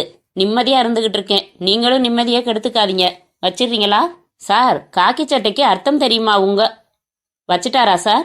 சிரிக்காதீங்க சேகர், எனக்கு எரியுது. நிச்சயம் அவன் தான் விஷமம் பண்ணியிருக்கான். அவன் மேல நடவடிக்கை எடுக்க அந்த இன்ஸ்பெக்டருக்கு முதுகெலும்பு இல்ல. நானா இருந்தா விட மாட்டேன். இந்த விவகாரத்தை வேற வழியில டீல் பண்றேன் பாருங்க. அத்தியாயம் 10. இது நிச்சயமா நேதாஜியோட வேலைதான்னு நம்புறீங்களா அரவிந்த்? அசைக்க முடியாம. பின்ன எதுக்காக அவன் எனக்கு போன் செஞ்சு கிண்டலா பேசணும் விஜி? ச, 3 உயிர் அரவிந்த். அந்த பொண்ணு பாவம், ரொம்ப அப்பாவி விஜி. சினிமா உலகம் பத்தி எதுவும் தெரியாது. வீட்டை கடன்ல இருந்து மீட்கணும். அதுக்கு நிறைய பணம் வேணும். சினிமா நடிகையானா நிறைய பணம் கிடைக்கும். அந்த எதிர்பார்ப்புல தான் சினிமால நடிக்க ஆசைப்பட்டிருக்கா. இப்ப என்ன செய்ய போறீங்க? இனிமேல் லீகலா எதுவும் செய்ய முடியாது விஜி. ஏன்னா அந்த தொடர்நடுங்கி இன்ஸ்பெக்டர் பாக்கியநாதன் அவசர அவசரமா 3 பாடிகளையும் எலக்ட்ரிக் கிரிமேஷன் பண்ணி சாம்பலாக்கி கடன் சுமையால விஷம் குடிச்சு குடும்பமே தற்கொலைன்னு ரிப்போர்ட் எழுதி கேஸை மூடிட்டான். மறுபடி போஸ்ட்மார்ட்டம் பண்ண பாடி இல்ல. புகார் கொடுக்க ஆள் உயிரோட இல்ல. தற்கொலை லெட்டர் கச்சிதமா இருக்கு. இதுக்கு மேல சட்டப்படி என்ன செய்ய முடியும் சொல்லு? இது ரொம்ப அநியாயம். மினிஸ்டர் மகன்ற திமிர்ல எது செஞ்சாலும் நடவடிக்கை கிடையாதுன்னா சட்டம் போலீஸ் இதுக்கெல்லாம் அர்த்தமே இல்ல. என்னால தாங்க முடியல விஜி. அந்த நேதாஜியை சரியான கிடுக்கிப்பிடி போட்டு ஆதாரத்தோட அரெஸ்ட் பண்ணி தெரு தெருவா இழுத்துக்கிட்டு வந்து கோர்ட்ல நிறுத்தி அவனை கைதி ட்ரெஸ் போட்டு ஜெயில கழிதிங்க வைக்கிற வரைக்கும் நான் ஓய போறதில்ல. செய்யுங்க அரவிந்த். ஒருத்தர் 2 பேர் மேல துணிச்சலா யாராச்சும் நடவடிக்கை எடுத்தாதான் இந்த மாதிரி ஆளுங்க தப்பு செய்ய பயப்படுவாங்க. அது மட்டும் இல்லாம இழந்துகிட்டு இருக்கிற மரியாதையெல்லாம் உங்க டிபார்ட்மெண்ட் மறுபடியும் அடையும். ராமருக்கு அணில் மாதிரி நான் இதுல ஏதாச்சும் உதவி செய்ய முடியும்னா சொல்லுங்க, செய்றேன். நிச்சயமா செய்வியா விஜி? என்ன சந்தேகம் அதுல? கால் வலிக்குது, கொஞ்ச நேரம் உட்காரலாமே. சரி, ஆனா உடனே சுண்டல் வேணுமான்னு வந்துருவாங்க. சரி உட்காரலாம், தள்ளி உட்காரு. யாரோ பசங்க மணல்ல எவ்வளவு அழகா வீடு கட்டியிருக்காங்க பாரு. அரவிந்த், சொல்லுங்க, நான் என்ன செய்யணும்? உன் பத்திரிக்கையில உனக்கு நல்ல செல்வாக்கு இருக்கா? நீ ஒரு மேட்ரை எழுதி கொடுத்து இதை அப்படியே வரணும்னு சொன்னா கேள்வி கேட்காம போடுவாங்களா? கேள்வி கேட்டுட்டு போடுவாங்க. உன் பத்திரிக்கையில நேதாஜி பத்தி ஒரு கட்டுரை தைரியமா உன் சொந்த பேர்லயே எழுத தயாரா? நிச்சயமா. நீங்க இருக்கிறப்ப எனக்கு என்ன பயம்? ரைட், நான் ஒரு மேட்டர் எழுதி கொண்டாந்துருக்கேன். இதை படிச்சு பாரு. அப்புறம் உன்னோட நடையில ஒரு கட்டுரையாக்கி வெளியிடு. இந்தா. அஞ்சனா கற்பழிக்கப்பட்டாளா? அமைச்சர் வஜ்ரவேலு மகன் நேதாஜி குற்றவாளியா? தலைப்பே பட்டாசு மாதிரி வெடிக்குதே. மேல படி. சமீபத்தில் நமது பத்திரிகை அலுவலகத்திற்கு ஒரு பெண் போன் செய்தாள். அவள் தன் பெயரை குறிப்பிட விரும்பவில்லை. ஆனால் சில அதிர்ச்சியான தகவல்களை பொதுமக்களுக்கு தெரிவிப்பதற்காக மனம் திறந்து பேச விரும்புவதாக தெரிவித்தாள். சினிமாவில் கதாநாயகி சான்ஸ் தருவதாக சொல்லி அந்த பெண்ணை நேரில் வந்து சந்திக்குமாறு தொலைபேசியில் அழைப்பு விடுத்தாராம் சிவபிரகாசம் என்னும் நபர். சொல்லப்பட்ட நட்சத்திர ஹோட்டலின் காட்டேஜிற்கு அந்த பெண் தன் சகோதரனுடன் சென்றாளாம். சிவபிரகாசம் அந்த அண்ணனை மாடர்ன் உடைகள் எடுத்து வரச் சொல்லி வெளியே அனுப்பிவிட்டு இவளிடம் தவறாக நடந்து கொள்ள முயன்றாராம். இதற்கிடையில் வெளியே சென்ற அண்ணனுக்கு சிவபிரகாசம் மேல் சந்தேகம் ஏற்பட்டதால் போலீசுக்கு போன் செய்திருக்கிறார். இன்ஸ்பெக்டர் அரவிந்த் என்பவர் வந்து காட்டேஜிற்குள் நுழைந்து கண்கலங்கி நின்ற இந்த பெண்ணை அண்ணனிடம் ஒப்படைத்தாராம். நடிப்பு என்று சொல்லி சமாளிக்கவில்லை என்றால் கொன்று விடுவதாக மிரட்டியதால் பயந்து போய் இவள் அங்கு ஏதும் நடக்கவில்லை என்று தெரிவித்தாளாம். கொஞ்சம் மூச்சு விட்டுக்கோ விஜி.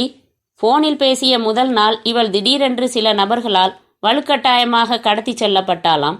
ஒரு தனியான வீட்டில் அதே சிவபிரகாசம் இருந்தானாம். அங்கே இவளை பலவந்தப்படுத்தி கற்பழித்து விட்டானாம். இவள் அவமானம் தாங்க முடியாமல் துடிக்கிறாளாம். விரைவில் இவள் தன் குடும்பத்துடன் தற்கொலை செய்து கொள்ள போகிறாளாம். சிவபிரகாசம் என்ற பொய்யான பெயரில் தன்னை கெடுத்த ஆசாமி மந்திரி வஜ்ரவேலின் மகன் நேதாஜி என்று அதிர்ச்சியான தகவலை இறுதியாக சொல்லிவிட்டு போனை வைத்து விட்டாள் அந்த பெண். சுண்டல் வேணுமா? வேணா, படிச்சு முடிச்சிடுறேன். பொதுவாக நமது பத்திரிகை அலுவலகத்திற்கு பிரபலமான நபர்கள் மேல் குற்றம் சுமத்தி வேண்டுமென்றே சிலர் தவறான தகவல்களை போனில் தெரிவிப்பதுண்டு. ஆதாரம் எதுவும் இல்லாமல் நாம் எந்த நடவடிக்கைகளிலும் இறங்குவதில்லை என்பது வாசகர்களுக்கு தெரியும். இந்த பெண் தன் பெயரும் சொல்லவில்லை, விலாசமும் சொல்லவில்லை. குற்றம் சுமத்தியதோ பிரபலமான அமைச்சரின் மகன் மேல். அதனால் நாம் அந்த போன் செய்தியை அலட்சியப்படுத்திவிட்டோம். ஆனால் சமீபத்தில் செய்தித்தாளில் மந்தைவெளியில் ஒரு குடும்பமே கடன் சுமை தாங்காமல் தற்கொலை செய்து கொண்டதாக வந்த செய்தியை படித்ததும் லேசான சந்தேகம் தலை தூக்கியது. அந்த குடும்பத்தில் அஞ்சனா என்கிற இளம்பெண் சினிமாவில் நடிக்க முயற்சித்துக் கொண்டிருந்ததாக குறிப்பிடப்பட்டிருப்பதே நம் சந்தேகத்திற்கு காரணம். ஒருவேளை நம் அலுவலகத்திற்கு போன் செய்து தன்னை அறிமுகப்படுத்தி கொள்ளாமல் பேசிய பெண் இந்த அஞ்சனாவா இருக்கலாம் என்று யோசிக்க துவங்கினோம். உடன் களத்தில் இறங்கினோம். சபாஸ் அரவிந்த், எங்களை விட பிரமாதமா கட்டுரை எழுதுறீங்க. முழுக்க படிச்சிடு விஜி. இன்ஸ்பெக்டர் அரவிந்தை தேடி கண்டுபிடிக்க 2 தினங்கள் ஆயின. அவரிடம் நட்சத்திர ஹோட்டலில் மந்திரி வஜ்ரவேலின் மகன் நேதாஜியிடமிருந்து தற்கொலை செய்து கொண்ட அஞ்சனாவை காப்பாற்றியது உண்மையா என்று கேட்டோம். அதற்கு அவர், சில நாட்கள் பொறுமையாக இருங்கள், ஆதாரம் இல்லாமல் பேசக்கூடாது, சில நாட்களில் ஆதாரங்களுடன் நானே உங்களை அழைத்து பேசுகிறேன், அதுவரை எதுவும் கேட்காதீர்கள் என்றார். புதிர் போல அவர் பேசியது நமக்கு ஆச்சரியத்தை ஏற்படுத்தியது. தான் அஞ்சனாவை காப்பாற்றின சம்பவம் குறித்து ஆணித்தரமாக பேச இன்ஸ்பெக்டர் அரவிந்த் முன்வராதது பல சந்தேகங்களை தோற்றுவித்தது. உடனே சம்பவம் நடந்ததாக சொல்லப்பட்ட நட்சத்திர ஹோட்டலை அடைந்து விசாரித்த போது நேதாஜி தன் நண்பர்களோடு அங்கே காட்டேஜ் எடுத்து தங்குவதுண்டு என்று தெரிவித்தார்கள். குறிப்பிட்ட தேதியில் சிவப்பிரகாசம் என்ற பெயரில் காட்டேஜ் புக்காகி இருக்கிறது. சிவப்பிரகாசம் என்ற பெயருக்கு பிறகு வேப்பேரி விலாசம் ஒன்று கொடுக்கப்பட்டிருந்தது. 19 மாகாளியம்மன் 7ஆம் தெரு என்று கதவென்னும் தெருவும் கொடுக்கப்பட்டுள்ளது. வேப்பேரியில் 5 மணி நேரம் அலைந்தும் அப்படி ஒரு தெருவை கண்டுபிடிக்க முடியவில்லை. இறுதியில் வேப்பேரி தபால் நிலைய அதிகாரியை சந்திக்க அவர் அந்த மாதிரி எந்த தெருவும் கிடையாது என்று உறுதி செய்கிறார். சார், சுண்டல் வேணுமா சார்? சூடா இருக்கு சார். இல்ல வேணாம்பா, நீ படி. குடும்ப தற்கொலையை விசாரித்த இன்ஸ்பெக்டர் பாக்கியநாதனை சந்திக்க முயற்சித்த போது அவர் கிடைக்கவில்லை. ஆனால் 3 பிணங்களும் உறவினர் கோரிக்கை இல்லை என்பதால் அவசர அவசரமாக மின்சார தகனம் செய்யப்பட்டதையும் தற்கொலை கடிதத்தை வைத்து கேஸ் ஃபைல் மூடப்பட்டு விட்டதையும் விசாரித்து அறிந்தோம். அந்த குடும்பத்தின் உறவினர் ஒருவர் அஞ்சனாவின் பிணத்தை கட்டிப்பிடித்து அழுதபோது கழுத்தில் ஒரு நகைக்கீரல் காயத்தை பார்த்ததாக நம்மிடம் குறிப்பிட்டார். ஆக நமது விசாரணைகளின் இறுதியில் எழுகிற கேள்விகள்: 1. ஓட்டலில் தவறான விலாசம் கொடுத்து தங்கின நபர் யார்? 2. இன்ஸ்பெக்டர் அரவிந்த் ஏன் குழப்பமாக பேசுகிறார்? 3. அவசர அவசரமாக கேஸ் முடிக்கப்பட்டது ஏன்? 4. அஞ்சனாவின் கழுத்து காயத்திற்கு விளக்கம் என்ன? 5. அஞ்சனா ஏன் நம்மிடம் போனில் நேதாஜியின் பெயரை குறிப்பிட வேண்டும்? இந்த கேள்விகளின் அடிப்படையில் பார்க்கும்போது அஞ்சனா அவள் சொன்னது போலவே கற்பழிக்கப்பட்டு அந்த அவமானம் தாங்காமல் குடும்பமே தற்கொலை செய்து கொண்டிருக்கலாம் என்றும் இதில் நேதாஜி சம்பந்தப்பட்டிருக்கலாம் என்றும் தோன்றுகிறது.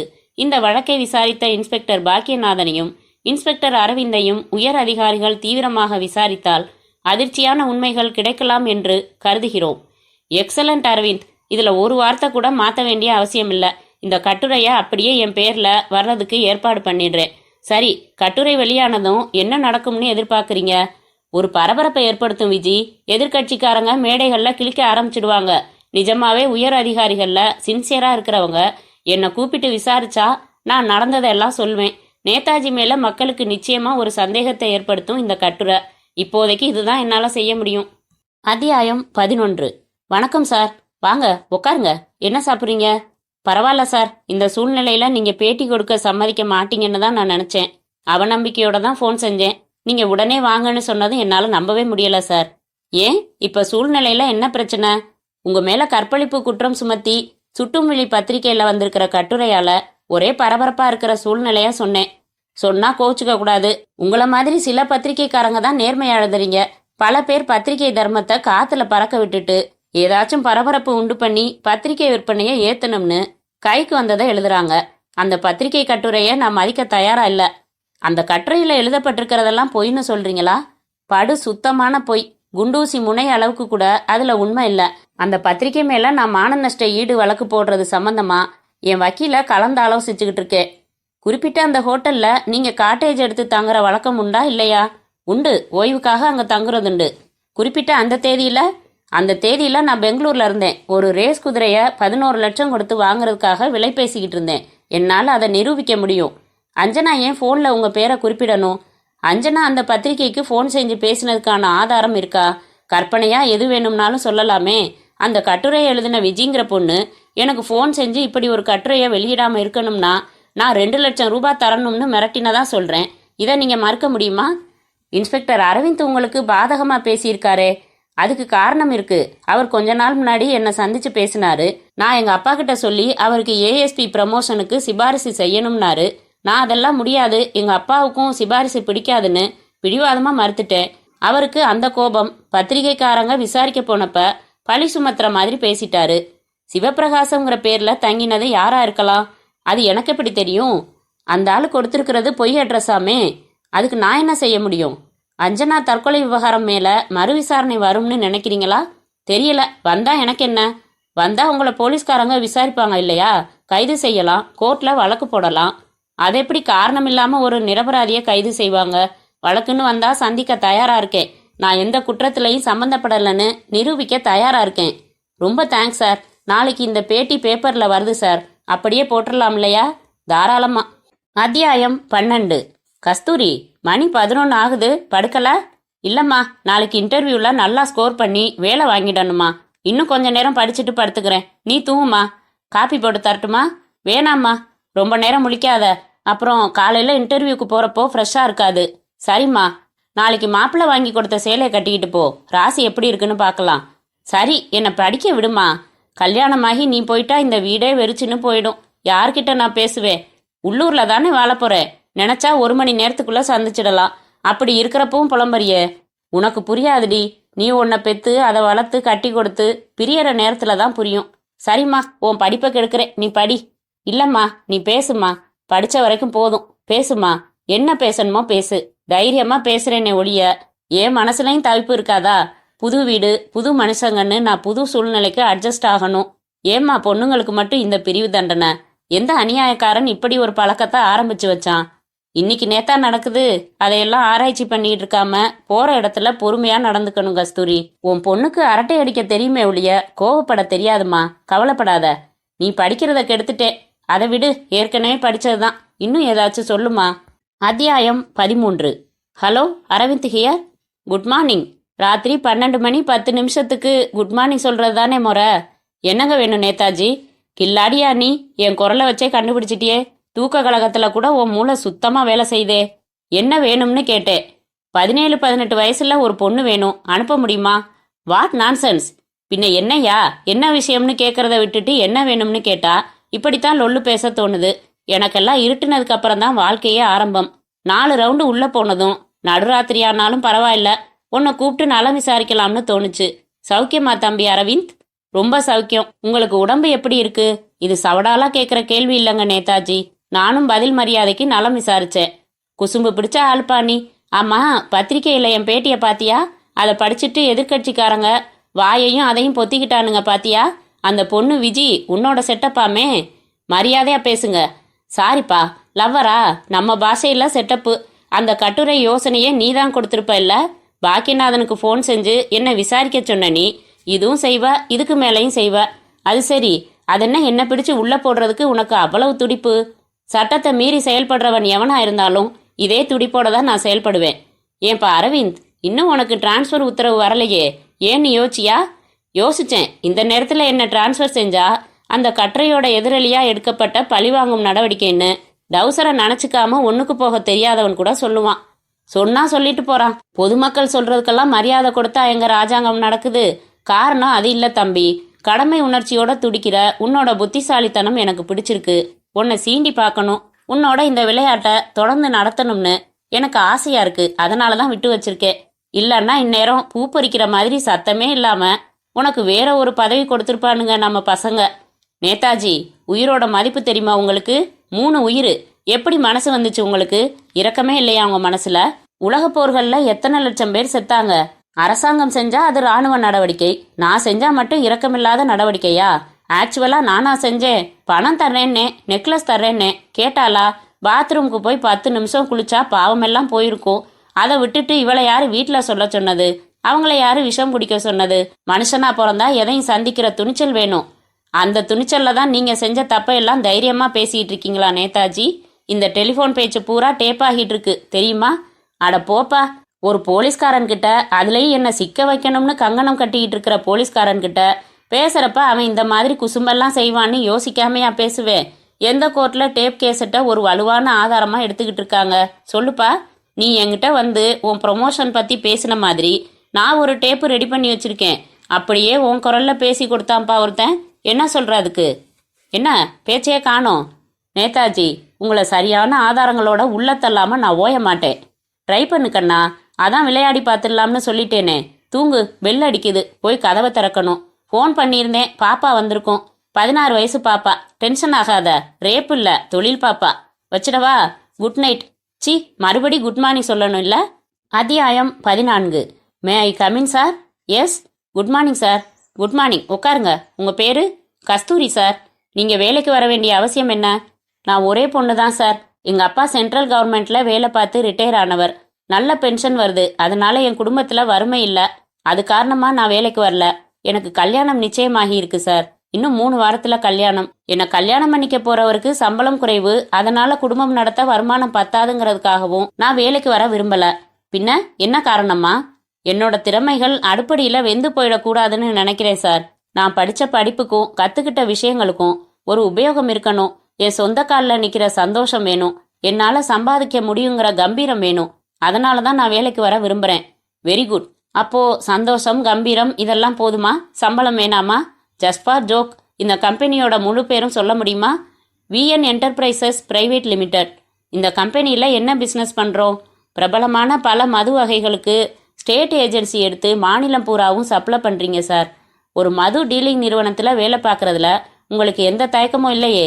இதில் தயக்கம் என்ன சார் இருக்குது? மதுவும் ஒரு ப்ராடக்ட் தானே. மீன் எக்ஸ்போர்ட் பண்ணுற கம்பெனி ஆஃபீஸில் நாத்தம் அடிக்குமா? இல்லை பூ எக்ஸ்போர்ட் பண்ணுற கம்பெனி ஆஃபீஸில் வாசனை தான் அடிக்குமா? இது அட்மினிஸ்ட்ரேஷன் ஆஃபீஸ் தானே, எந்த தயக்கமும் இல்லை. Very good. இந்த கம்பெனியோட எம்டி யாருன்னு தெரியுமா? தெரியும் சார். யாரு? Mister V Netaji. V for Vajravel. அவர் ஹானரபிள் மினிஸ்டர். சமீபத்தில் எங்கள் எம்டி மேலே ஒரு குற்றச்சாட்டு ஒரு பத்திரிக்கையில் வந்துச்சு தெரியுமா? தெரியும் சார், சுட்டுமிழி பத்திரிக்கையில். என்ன குற்றச்சாட்டு அது? ஒரு பொண்ணை கற்பழிச்சதா குற்றச்சாட்டு. அதை பற்றி என்ன நினைக்கிறீங்க? அதுக்கு உங்கள் எம்டி பதில் கொடுத்துருந்தாரே, நிரூபிக்கப்படாத வரைக்கும் பத்திரிக்கையில் வர்ற எந்த செய்திக்கும் முக்கியத்துவம் கொடுக்க முடியாது சார். இப்படி ஒரு குற்றச்சாட்டு சுமத்தப்பட்டுள்ள ஒருத்தரோட கம்பெனியில் வேலை பார்க்குறத பற்றி உங்களுக்கு தயக்கம் இல்லையா? தயக்கம் இருந்திருந்தா இன்டர்வியூக்கு வந்திருக்கவே மாட்டேன் சார். பிரபலமாக இருக்கிறவங்கள பற்றி பலவிதமான விமர்சனங்களும் வதந்திகளும் இருக்கும் சார். நான் அதுக்கெல்லாம் முக்கியத்துவம் கொடுக்கல. நல்ல பதில். நீங்கள் போகலாம் மேடம். Thank you sir. என்னப்பா நேதாஜி அப்படி சிந்தனை? கண்ணுக்குள்ளேயே நிற்கிறாடா. யார்? கஸ்தூரின்னு ஒருத்தி. இன்னைக்கு என் ஆஃபீஸுக்கு இன்டர்வியூக்கு வந்திருந்தா. அவள் என்னை பற்றி கேள்விப்பட்டிருக்கா. ஆனால் அவளை இன்டர்வியூ பண்ணிக்கிட்டு இருந்தது நான் தான்னு தெரியாது. அழகா இருந்தாளா? ஐயையோ, செம ஃபிகருடா. கல்யாணம் வேற நிச்சயமாயிருக்கு பாரு. அதனால ஏற்பட்ட சந்தோஷம், பூரிப்பு வேற. எனக்கு அவளை இன்டர்வியூ முடிச்சு அனுப்பவே மனசு வரல. அப்படியே எந்திரிச்சு போய் ரூம் கதவை தாப்பா போட்டுடலாமான்னு கை பரபரங்குது. அவசரப்படக்கூடாதுன்னு அனுப்பிட்டேன். நேதாஜி, கல்யாணம் பண்ணிக்க போகிற பொண்ணுன்னு சொல்கிற, அதனால என்ன? எந்த அனுபவமும் இல்லாமல் ஃபர்ஸ்ட் நைட் ரூமுக்குள்ளே நுழையிறது எப்படி? அனுபவத்தோடு நுழையிறது எப்படி? சொல்லப்போனால் அந்த அனுபவத்தை கொடுக்க போகிற எனக்கு அவ தான் நன்றி சொல்லணும். முடிவே பண்ணிட்டியா? பார்த்த 10வது செகண்டே முடிவு பண்ணியாச்சு. எங்கே, எப்போ, எப்படின்னு தான் இனிமேல் பிளான் போடணும். அத்தியாயம் 15. மகேஸ்வரி. என்னங்க கஸ்தூரி எங்க? தலை சீவி பொட்டு வச்சுக்கிட்டு இருக்கா. மணி 4 தானே ஆகுது. 6 மணிக்கு தானே மாப்பிள்ளை நம்ம வீட்டுக்கு வரேன்னு சொல்லியிருக்காரு. அதுக்கு இப்போவே மேக்கப்பா? உங்கள் வயசில் நீங்களும் கல்யாண சமயத்தில் அப்படி தான் இருந்தீங்க. சரி, மாப்பிள்ளை இப்போ என்ன விஷயமா வர்றாருன்னு தெரியலையே. மோதிரம் செய்ய விரல் அளவு வேணும்னு சொன்னாராம். அதை வாங்கிட்டு போகிறதுக்காக வர்றாரு. அப்படியே கஸ்தூரியை பார்க்குற ஆசையும் இருக்கும். இதெல்லாம் என்ன கேள்வி? நம்ம கல்யாணத்துக்கும் நிச்சயத்துக்கும் நடுவில் 18 நாள் தான் கேப். அதுக்குள்ளே 3 தடவை நீங்கள் வரலையா? கல்யாண பத்திரிக்கை காட்டுறதுக்கு, நகை டிசைன் காட்டுறதுக்குன்னு ஒவ்வொரு தடவையும் ஒரு சாக்கு சொன்னீங்களே, மறந்து போச்சா? அப்படியாம்மா, இத்தனை நாள் நீ என்கிட்ட சொல்லவே இல்லையே. ஏன்பா அசடு வளைஞ்சிங்களா? வந்துட்டியா அம்மாவோட சேர்ந்து என்னை கோட்டா பண்ணுறதுக்கு? Excuse me sir. எஸ், யாரு? சார், நான் விஎன் என்டர்பிரைசஸ்லேருந்து வரேன். இங்கே மிஸ் கஸ்தூரின்னு ஏன் மக தான், இவ தான். என்ன விஷயம்? Congratulations madam. நீங்கள் எங்கள் ஆஃபீஸில் செக்ரட்டரி வேலைக்கு இன்டர்வியூ அட்டன் பண்ணியிருந்தீங்க இல்லையா? நீங்கள் செலக்ட் ஆகிட்டீங்க. எங்கள் பாஸ் உங்ககிட்ட உங்கள் டியூட்டிகள் பற்றி சில விஷயங்கள் பேசிட்டு அவரே தன் கையால் அப்பாயின்மெண்ட் ஆர்டர் நேரில் கொடுக்கணும்னு விருப்பப்படுறாரு. நான் அவரோட பிஏ கார் அனுப்பியிருக்காரு. வந்தா 10 நிமிஷத்துல திரும்ப வந்துடலாம் மேடம். கஸ்தூரி கையை கொடுமா. கங்க்ராட்ஸ். போய் பேசிட்டு அப்பாயின்மெண்ட் ஆர்டர் வாங்கிட்டு வா. மாப்பிள்ளை வர்றப்ப அதை காட்டி அவருக்கு இன்ப அதிர்ச்சி கொடுக்கலாம். ரெடியா தானே இருக்க? அப்படியே புறப்பட்டு போயிட்டு வா. சரிப்பா. அம்மா நான் போயிட்டு வரேன். கல்யாணத்துக்கு முன்னாடி வேலை கிடைச்சிடணும்னு ஆசைப்பட்ட, அதே மாதிரி கிடைச்சிடுச்சு. போயிட்டு சீக்கிரம் வந்துருமா. சரிம்மா. வாங்க சார் போகலாம். வாமா கஸ்தூரி. கங்க்ராச்சுலேஷன்ஸ். உட்காருமா. பரவாயில்ல சார். எம்டி இந்த ரூம்ல இருக்கிறதா பிஏ சொன்னாரு. அவர் வெளியில போயிருக்காரா சார்? எதுக்கு சார் சிரிக்கிறீங்க? ஏமா, நம்ம கம்பெனி எம்டி நேதாஜி பத்தி அப் டு டேட்டா தகவல் தெரிஞ்சு வச்சிருக்க. அவர் போட்டோவை பத்திரிகைகளில் பார்த்தது இல்லையா? இல்லை சார், நான் தாம்மா நேதாஜி. நீங்க தானா சார்? எம்டியே இன்டர்வியூ செய்வார்னு நான் எதிர்பார்க்கல சார். உங்களை மேனேஜர்னு நினைச்சேன் சார். எனக்கு வேலை கொடுத்ததுக்கு ரொம்ப தேங்க்ஸ் சார். இன்னும் கொடுக்கலையே. அந்த டீபாய் மேல உன்னோட அப்பாயின்மெண்ட் ஆர்டர் இருக்குமா? எடுத்து அதில் எவ்வளவு சம்பளம் போட்டிருக்குன்னு பாரு. மை காட், 40,000 ரூபாயா? ஆமா, என் ஸ்பெஷல் செக்ரட்டரியா வச்சுக்கலாம்னு யோசனைமா. அதில் என் கையெழுத்து இருக்காமா? இல்லை சார், இப்போ போட வேண்டியதுதான் பாக்கி. இப்போ வெளிச்சம் போட்டு பேசிடலாமா? எனக்கு உன்னை பிடிச்சிருக்கு. லவ்னு நினச்சிடாத. லஸ்ட்டு, காமம். ஆனால் அதுலேயும் ஒரு ரூல்ஸ் அண்ட் ரெகுலேஷன்ஸ் வச்சுருக்கேன். ஒரு தடவைக்கு மேலே ஆசைப்படுறதில்ல. சார் இரு, முழுசையும் கேட்டுட்டு மொத்தமாக பதறிக்கலாம். நான் மனசு வச்சுட்டா கை வச்சிடுவேன். பின்வாங்கினதில்ல. அஞ்சனா கதை தான் உனக்கு முழுக்க தெரியுமே, பத்திரிகைகளில் படிச்சிருக்கியே. அதனால அந்த லெட்டரை அப்படி வச்சுட்டு இப்படி வந்தா ஓ மேலே கவிதை எழுதிட்டு அது மேலே என் பேரை எழுதுறேன். உனக்கு சம்மதம் இல்லைன்னா அந்த லெட்டரை சுக்கல் சுக்கலா கிழிச்சு போட்டுரு. யூ காட்டு மிராண்டி. சே, பெரிய மனுஷனா நீ? கற்ப போய் வியாபாரம் பேசுறியே. போடா நாயே. நீயும் வேணாம், உன் வேலையும் வேணாம். பல 1000 ரூபாய் சம்பளம் கொடுத்தா என்னை வித்துருவேன்னு நினைச்சியா? ராஸ்கல், இந்த மாதிரி யார்கிட்டையும் வச்சுக்காத. வரேன். ஏன் போகலையா? பாவமே, கதவை வெளிப்பக்கம் தாழ்பால் போட்டுட்டாங்களா? முதலாளி மனசறிஞ்சு நடக்கிற பசங்க எனக்கு வாய்ச்சிருக்கிறானுங்க. அந்த லெட்டரை கிழிச்சு போட்டியே, அது என்னையே கிழிச்ச மாதிரி இருந்தது. அது சரி, விரல்ல இப்படியா நகத்தை எல்லாம் சுத்தமா வெட்டுவ? இப்ப காந்தி தாத்தா சொன்ன மாதிரி நீ நகங்களை ஆயுதங்களாக்கி போராடவும் முடியாது. என்ன செய்ய போற? நோ, என்கிட்ட வராத. என்னை எதுவும் செஞ்சிடாத. அது எப்படிம்மா? எல்லாம் பேசி வச்சிட்ட மாதிரி இதையே சொல்றீங்க. கொஞ்சம் மாத்தி வேற விதமா சொல்லக்கூடாதா? அட வாடி, நான் இதுல ஸ்பெஷலிஸ்ட். மணி என்னங்க ஆச்சு? 5:45. மாப்பிள்ளை வர நேரமாச்சு. இன்னும் இவளை காணமே. வந்துருவா. அவளுக்கு தெரியாதா மாப்பிள்ளை வர்றது? அந்த ஆஃபீஸுக்கு ஃபோன் பண்ணி கேட்குறீங்களா? கொஞ்சம் பதறாம இரு, பார்க்கலாம். அவங்களே அதே காரில் கொண்டாந்து விடுறதா தானே சொன்னாங்க. ஆமாம். எங்கே இருக்கு அந்த ஆஃபீஸ்? கொஞ்ச நேரம் தொணக்காம சும்மா இருக்கியா? அதை பார், கார் வந்துடுச்சு. ஏன் மகேஸ்வரி, கூட்டிகிட்டு போனது வேற ஆள் இல்லை? இவன் யாரு? கஸ்தூரி. என்னம்மா, ஏன் தலையெல்லாம் கலைஞ்சிருக்கு? முகம் ஒரு மாதிரி இருக்கு. கீழே எதுவும் விழுந்துட்டியா? பதில் எதுவும் சொல்லாமல் உள்ளே ஓடினா என்ன அர்த்தம்? என்னங்க பதில்? நான் சொல்கிறேன். நீங்கள்? என் பேர் நேதாஜி. என் கம்பெனியில் தான் உங்கள் பொண்ணுக்கு வேலை போட்டு கொடுக்கறதா இருந்தேன். இதை பாருங்க சார், நான் ரொம்ப மோசமான ஆள். சரியோ தப்போ, நியாயமோ அநியாயமோ, நினச்சதை சாதிக்கணும். எனக்கு பொம்பளை மேட்டரில் கொஞ்சம் வீக்கு. உங்கள் பொண்ணை கொஞ்சம் முன்னாடி நான் கற்பழிச்சிட்டேன். ஐயோ, அட பாவி, என்னடா சொல்கிற நீ? விபரமாக உங்கள் பொண்ணு சொல்வா. சுருக்கமாக ஒரே ஒரு விஷயத்த சொல்லத்தான் நான் வந்தேன். நீங்கள் இதை போலீஸுக்கு சொன்னால் 3 பேரையும் துண்டு துண்டாக வெட்டி போட்டுடுவேன். எந்த வகையில் என்னை எதிர்க்க நினச்சாலும் உங்களுக்கு ஆபத்து தான். வரட்டுமா? ஐயோ கஸ்தூரி, உனக்கு என்னம்மா ஆச்சு? அத்தியாயம் 16. சிவா, ஏண்டா ஒரு மாதிரியா இருக்க? கிருஷ்ணா, என் கல்யாணம் நின்று போச்சுடா. அபத்தமா பேசாத. இல்லை, நிஜமாத்தான். இப்போ நான் நேராக கஸ்தூரி வீட்டில இருந்து வரேன். கல்யாணத்தை நிறுத்த சொல்லிட்டு நிச்சயம் செஞ்சதுக்காக அவங்க போட்ட மோதிரத்தை கலட்டி கொடுத்துட்டு தான் வரேன். அட பாவி, ஏண்டா? மினிஸ்டர் வஜ்ரவேல் பையன் நேதாஜி தெரியுமில்ல? சமீப காலமா கற்பழிப்பு குற்றச்சாட்டுல அடிபடுதே, அவன் பேரு அவன் தானே? அவன்தான். அவன் ஆபீஸ்ல வேலைக்கு இன்டர்வியூக்கு போயிருக்கா இவ. இப்படிப்பட்ட அயோக்கியன் ஆபீஸ்ல வேலை பார்க்க நினைச்சது முதல் தப்பு. ஆபீஸ்ல இருந்து எவனோ வந்து உங்களுக்கு வேலை கிடைச்சிடுச்சு, வந்து வேலைக்கான ஆர்டரை முதலாளி கிட்ட நேர்ல வாங்கிட்டு போயிடுங்கன்னு சொல்லியிருக்கான். அதை நம்பி இவன் மட்டும் தனியா அவன் கூட கார்ல போனது 2வது தப்பு. அவன் நேதாஜி இருக்கிற கெஸ்ட் ஹவுஸுக்கு கூட்டிட்டு போயிருக்கான். அவன் கதவை தாப்பா போட்டுட்டு பலாத்காரம் பண்ணி அனுபவிச்சுட்டு நல்ல பிள்ளை மாதிரி வீட்லயும் கொண்டாந்து விட்டுட்டு வெளியில சொன்னா குடும்பத்தை வெட்டிடுவேன்னு மிரட்டிட்டு போயிருக்கான். இதெல்லாம் எப்படா நடந்தது? இப்ப 1 மணி நேரத்துக்கு முன்னாடி.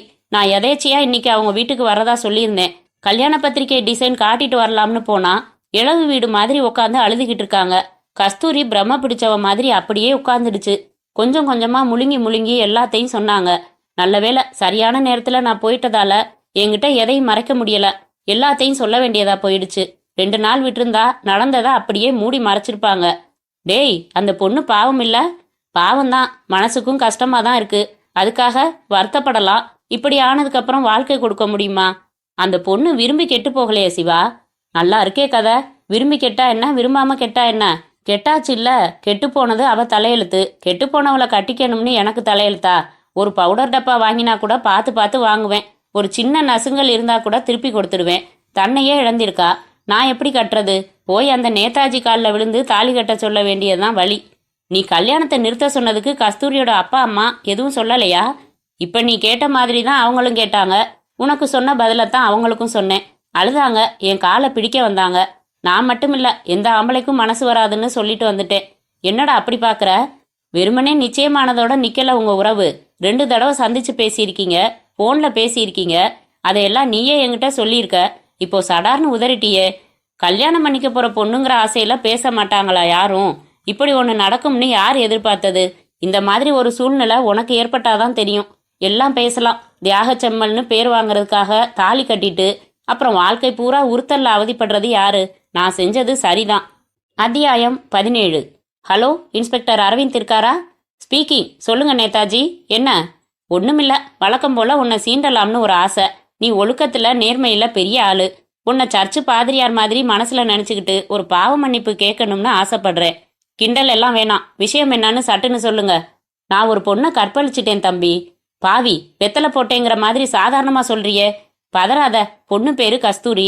79 திருமகள் தெரு, மேற்கு மாம்பலம், சென்னை. இப்பதான் சாயங்காலம் கெடுத்துட்டேன். உனக்கு திறமை இருந்தா, தில் இருந்தா என்ன நெருங்க பாரு. உன்னால என்னை ஒன்னும் செய்ய முடியாதுன்னு நீ அழுத்தமா புரிஞ்சுக்கணும். அதனாலதான் விபரமா சொல்றேன். வச்சிடவா? சேகர், ஜீப் ரெடியா இருக்கா? ராஸ்கல் அவன. சார், நான் இவ்வளவு தூரம் எடுத்து சொல்லியும் புரிஞ்சுக்க மாட்டேங்கிறீங்களே. உங்களை வேதனைப்படுத்துறதோ உங்க பொண்ணுக்கு ஏற்பட்ட பாதிப்பை விளம்பரப்படுத்துறதோ என் நோக்கம் இல்ல. அந்த நேதாஜிய சட்டப்படி தண்டிக்கணும்னு உண்மையா போராடிக்கிட்டு இருக்கிற போலீஸ்காரன்னா. ஏற்கனவே அவனால நிறைய பொண்ணுங்க பாதிக்கப்பட்டிருக்காங்க. இதை இப்படியே விட்டுட முடியுமா? இதுக்கு ஒரு முற்றுப்புள்ளி வைக்க வேணாமா? தயவு செஞ்சு உங்க பொண்ணை என்னோட அனுப்புங்க. உடனடியா அவங்கள மெடிக்கல் செக்கப்புக்கு உட்படுத்தணும். அவங்க கைப்பட கம்ப்ளைண்ட் வாங்கணும். நேதாஜி வந்து மிரட்டினதை பத்தி நீங்க கவலைப்பட வேணாம். நீங்க 3 பேர் இங்க இருக்க வேணாம். உங்களுக்கு நான் நல்ல பாதுகாப்பு தரேன். பேசி முடிச்சிட்டீங்களா இன்ஸ்பெக்டர்? என் பொண்ணு புகார் கொடுத்ததும் என்ன செய்வீங்க? நேதாஜியை கைது செய்வீங்க. பத்திரிகைகள்ல போட்டோ போட்டு செய்தி வரும். ரிப்போர்ட்டர்ஸ் வந்து கேட்பாங்க. நாளைக்கு கோர்ட்ல நின்று அவன் எப்படி கற்பழிச்சான்னு விவரமா சொல்லுவாங்க. அப்போ வக்கீல் வார்த்தையாலேயே இன்னொரு தடவை கற்பழிப்பாரு. எல்லாம் பொறுத்துக்கிட்டு அவ சொல்லணும். என்ன ஆகும்? நேதாஜிக்கு தண்டனை கிடைக்கும். அவ்வளவு பெரிய ஆளையே பிடிச்சிட்டாரேன்னு இன்ஸ்பெக்டர் அரவிந்துக்கு புகழ் மாலைகள் விழும். மெடல் கொடுப்பாங்க, ப்ரமோஷன் கொடுப்பாங்க. எல்லாம் சரி. அதுக்கப்புறம் என் பொண்ணோட நிலைமை என்ன? நடக்க இருந்த கல்யாணம் நின்றுடுச்சுங்க. விஷயம் தெரிஞ்சதும் மாப்பிள்ளை அவனுக்கு போட்ட மோதிரத்தை கழட்டி போட்டுட்டு டாட்டா காமிச்சிட்டு போயிட்டான். இத்தனைக்கும் படிச்சவன், வேலை பார்க்கறவன், என் பொண்ணுகிட்ட மனசு விட்டு பேசி பழகினவன். இவ மனசார தப்பு பண்ணலன்னு தெரியும். நான் கிட்டத்தட்ட அவன் காலில் விழாத குறைதான். அழுதேன், கெஞ்சினேன். போயான்னுட்டு போயிட்டான். இடிஞ்சு போய் உட்காந்துருக்கோம். நீங்க வந்துட்டீங்க வெந்த புண்ல வேலை பாய்ச்சறதுக்கு. ஐயா, உங்களை கையெடுத்து கும்பிடுறோம். போயிடுங்க. இங்க எதுவும் நடக்கல. நாங்க யாரை பத்தியும் புகார் கொடுக்க விரும்பல. நீங்க கிரீடம் சூட்டிக்கிறதுக்கு எங்களை பலிகடை ஆக்காதீங்க. எங்களுக்கெல்லாம் உயிரை விட மானம்தான் முக்கியம். உங்க மேல தப்பில்ல சார். எல்லாரையும் மாதிரி என்னையும் எடை போட்டுட்டீங்க. ஏதோ நான் ப்ரமோஷன் வாங்குறதுக்காகவும் மெடல் குத்திக்கிறதுக்காகவும் உங்களை பயன்படுத்திக்க நினைக்கிறதா சொன்னீங்க பாருங்க. தயவு செஞ்சு அப்படி சொல்லாதீங்க. மந்தவெளியில தன் குடும்பத்தோட விஷம் குடிச்சு செத்தாலே அஞ்சனா. அந்த விவகாரத்துல சம்பந்தப்பட்டிருக்கிறது நேதாஜின்னு தைரியமா பத்திரிகைகளுக்கு சொன்ன வேணாம். அநியாயத்துக்கு துணை போற பெரிய போலீஸ் அதிகாரிகளுக்கு என்ன கண்டா அலர்ஜி. சத்தியமா சொல்றேன், சொந்த லாபத்துக்காக உங்களை தேடி வரலனா. நிஜமாவே சமூக பொறுப்போட இவ்வளவு அநியாயம் செய்யறவன் தண்டிக்கப்படணுங்கிற ஆதங்கத்தோட இனிமேலும் பெண்கள் வாழ்க்கை பாதிக்கப்பட்டுடக் கூடாதுங்கிற அக்கறையோட தேடி வந்திருக்கேன். உங்க பொண்ணு ஒத்துழைச்சா அதை சாதிச்சு காட்டுவேன். என்ன சார், மறுபடி அதையே பேசுறீங்க? எந்த பொண்ணு சார் தான் கெட்டு போயிட்டதா பகிரங்கமா 100 பேருக்கு முன்னாடி சொல்லுவா? என்ன சார் அதுல தப்பு? அந்தரங்கமான உடம்புல பிரச்சனைகள் ஏற்பட்டுட்டா அதுக்காக டாக்டர் கிட்ட போகாம வீட்லயே உட்கார்ந்துருக்கோமா? போறோமா இல்லையா? வெளிப்படையா சொல்றோமா இல்லையா? அவங்க சோதனை செய்ய அனுமதிக்கிறோமா இல்லையா? ஏன்? அங்கே ஆரோக்கியம் நமக்கு முக்கியம். அதனால அருவருப்பையும் தயக்கத்தையும் தள்ளி வச்சுட்டு பேசுறோம், ஒத்துழைக்கிறோம். அந்த மாதிரி சமூக ஆரோக்கியத்தை முக்கியமா நினைச்சா தாராளமா சொல்லலாம் சார். அதுக்கு மனசை கொஞ்சம் திடப்படுத்திக்கணும். அழுதுகிட்டு வீட்டுல உட்கார்ந்துருக்கிறதால நடந்த சம்பவங்கள் மாறிடுமா? நின்ன கல்யாணம் நடந்துடுமா? ஒரு நாயை நீங்க முறைச்சாலே அது திரும்ப குறைக்குது. தன்மானம் உள்ள மனுஷ இனம் சார் நாம. இவ்வளவு பெரிய கொடுமை செஞ்சிருக்கிற அவனுக்கு நம்ம எதிர்ப்பை காட்டவே வேணாமா? அப்படி என்ன சார் நடந்து போச்சு? உங்க பொண்ணை கேவலமாவோ கிண்டலாவோ பார்க்கறதுக்கு இந்த சமுதாயத்துக்கு யோக்கியதை கிடையாது சார். உங்க பொண்ணு பலாத்காரத்தால விருப்பத்துக்கு எதிராக தன் கற்பை இழந்திருக்கா. விரும்பி தகாத முறையில தன் கற்பை தன் சம்மதத்தோடவே இழக்கிற பெண்கள் எத்தனை பேர் சார் இருக்காங்க? அதெல்லாம் கூட கற்பழிப்பு தான் சார். இசைவோட நடக்கிற கற்பழிப்பு. செக்ஸ் விஷயத்துல எத்தனை ஆம்பளைங்க சார் நேர்மையானவங்க, எத்தனை பொம்பளைங்க சார் நேர்மையானவங்க? வக்ரம் பிடிச்ச சமுதாயம் சார் இது. சந்தர்ப்பம் கிடைச்சவன் சந்தர்ப்பத்துக்கு காத்திருக்கிறவன்னு மனுஷன்ல ரெண்டே வகை தான் சார்.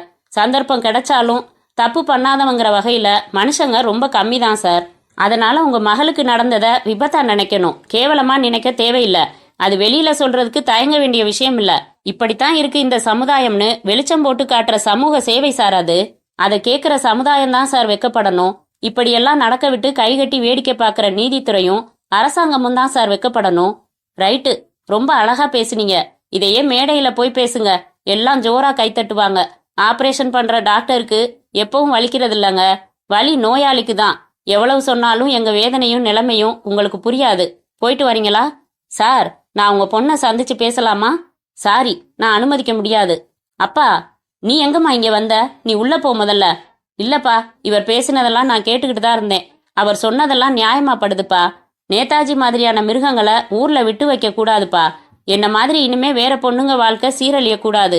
நீங்களே சொன்னீங்க எங்களுக்கு உயிரை விட மானம்தான் பெருசுன்னு. அந்த மானமே போயிடுச்சு.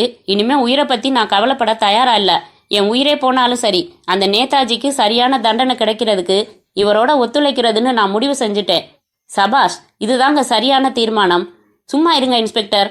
கஸ்தூரி, என்ன பேசுற நீ? யோசிச்சுதான் பேசுறியா? பேப்பர்ல வரும். வரட்டும்பா, கோர்ட்ல சொல்லணும். சொல்றேன்பா, நடந்ததை மூடி மறைச்சு வைக்க நான் தயாரா இல்ல. எதுக்காக மறைக்கணும்? யாருக்காக மறைக்கணும்? நேதாஜி மிரட்டிட்டு போனதுக்காக பயப்படாதீங்கப்பா. அவன் எங்களை சாகடிக்கிறேன்னு சொன்னாமா, அது அவனால முடியாது. எப்படி ஒருத்தரை 2வது தடவை சாகடிக்க முடியும்?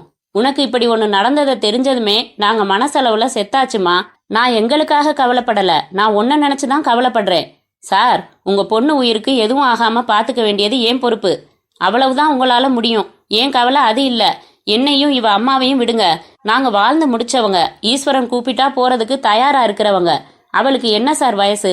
இன்னும் 10 நாள்ல கல்யாணம் நடக்க இருந்துச்சு சார். எவ்வளவு ஆசையும் கற்பனையும் அவ மனசுல இருக்கும்.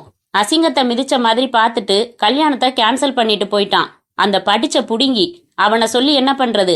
எல்லாம் அப்படித்தான் இருக்காங்க. தான் எப்படி இருந்தாலும் தனக்கு வர்றவ பத்தினி தெய்வமா பரிசுத்தமா இருக்கணும். இந்த சூழ்நிலையில பாதிக்கப்பட்ட ஆத்திரத்திலையும் உசுப்பி விட்ட உங்க பேச்சிலையும் டென்ஷன் ஆகி ஒத்துழைக்கிறேன்னு சொல்றா என் பொண்ணு. என் கேள்வி அவளோட எதிர்காலத்தை பத்தி. கோர்ட்டு கேஸு எல்லாம் முடிஞ்சப்புறம் அவளோட நிலைமை என்ன? அவளை இந்த சமுதாயம் எப்படி பார்க்கும்? சரி, அது எப்படியோ பார்த்துட்டு போகட்டும். அவ வாழ்க்கைக்கு லட்சியம் என்ன, நோக்கம் என்ன, அர்த்தம் என்ன? மனசு தேறி யாரையாச்சும் கல்யாணம் பண்ணிக்கலாம்னு அவளே தீர்மானிச்சாலும் எவன் சார் அவளுக்கு வாழ்க்கை கொடுப்பான்? கோடி கோடியா கொட்டி கொடுத்தா கூட கெட்டுப்போன பொண்ணை கட்டிக்கிறதுக்கு ஒரு மாப்பிள்ளை வரமாட்டான் சார்.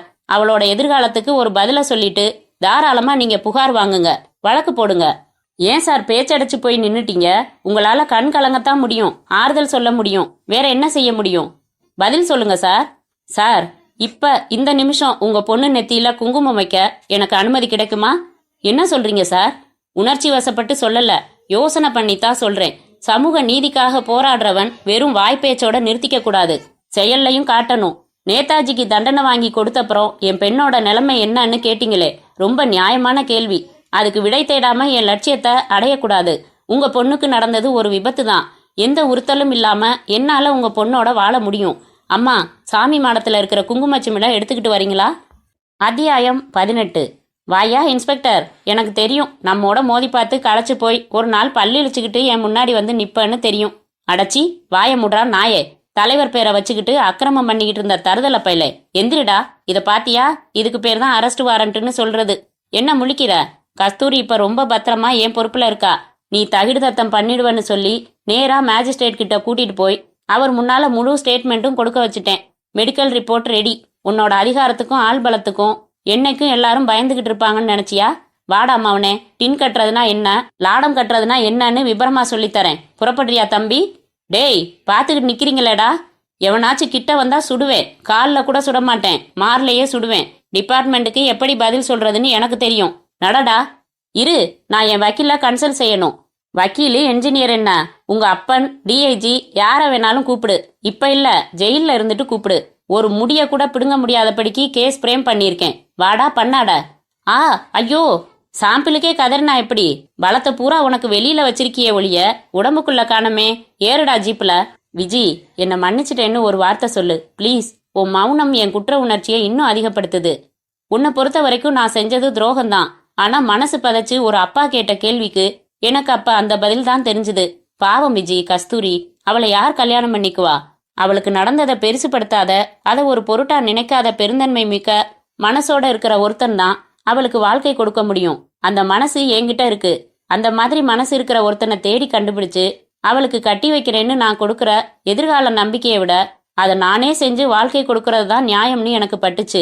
நான் உடனே முடிவெடுக்கல விஜி, தயங்கினேன். என் தயக்கத்துக்கு காரணம் நம்ம காதல். ஒரு பாதிக்கப்பட்ட பொண்ணுக்கு வாழ்க்கை கொடுக்கறதுக்காக நான் காதலை தியாகம் செய்யறது தப்பில்லைன்னு பட்டுச்சு விஜி.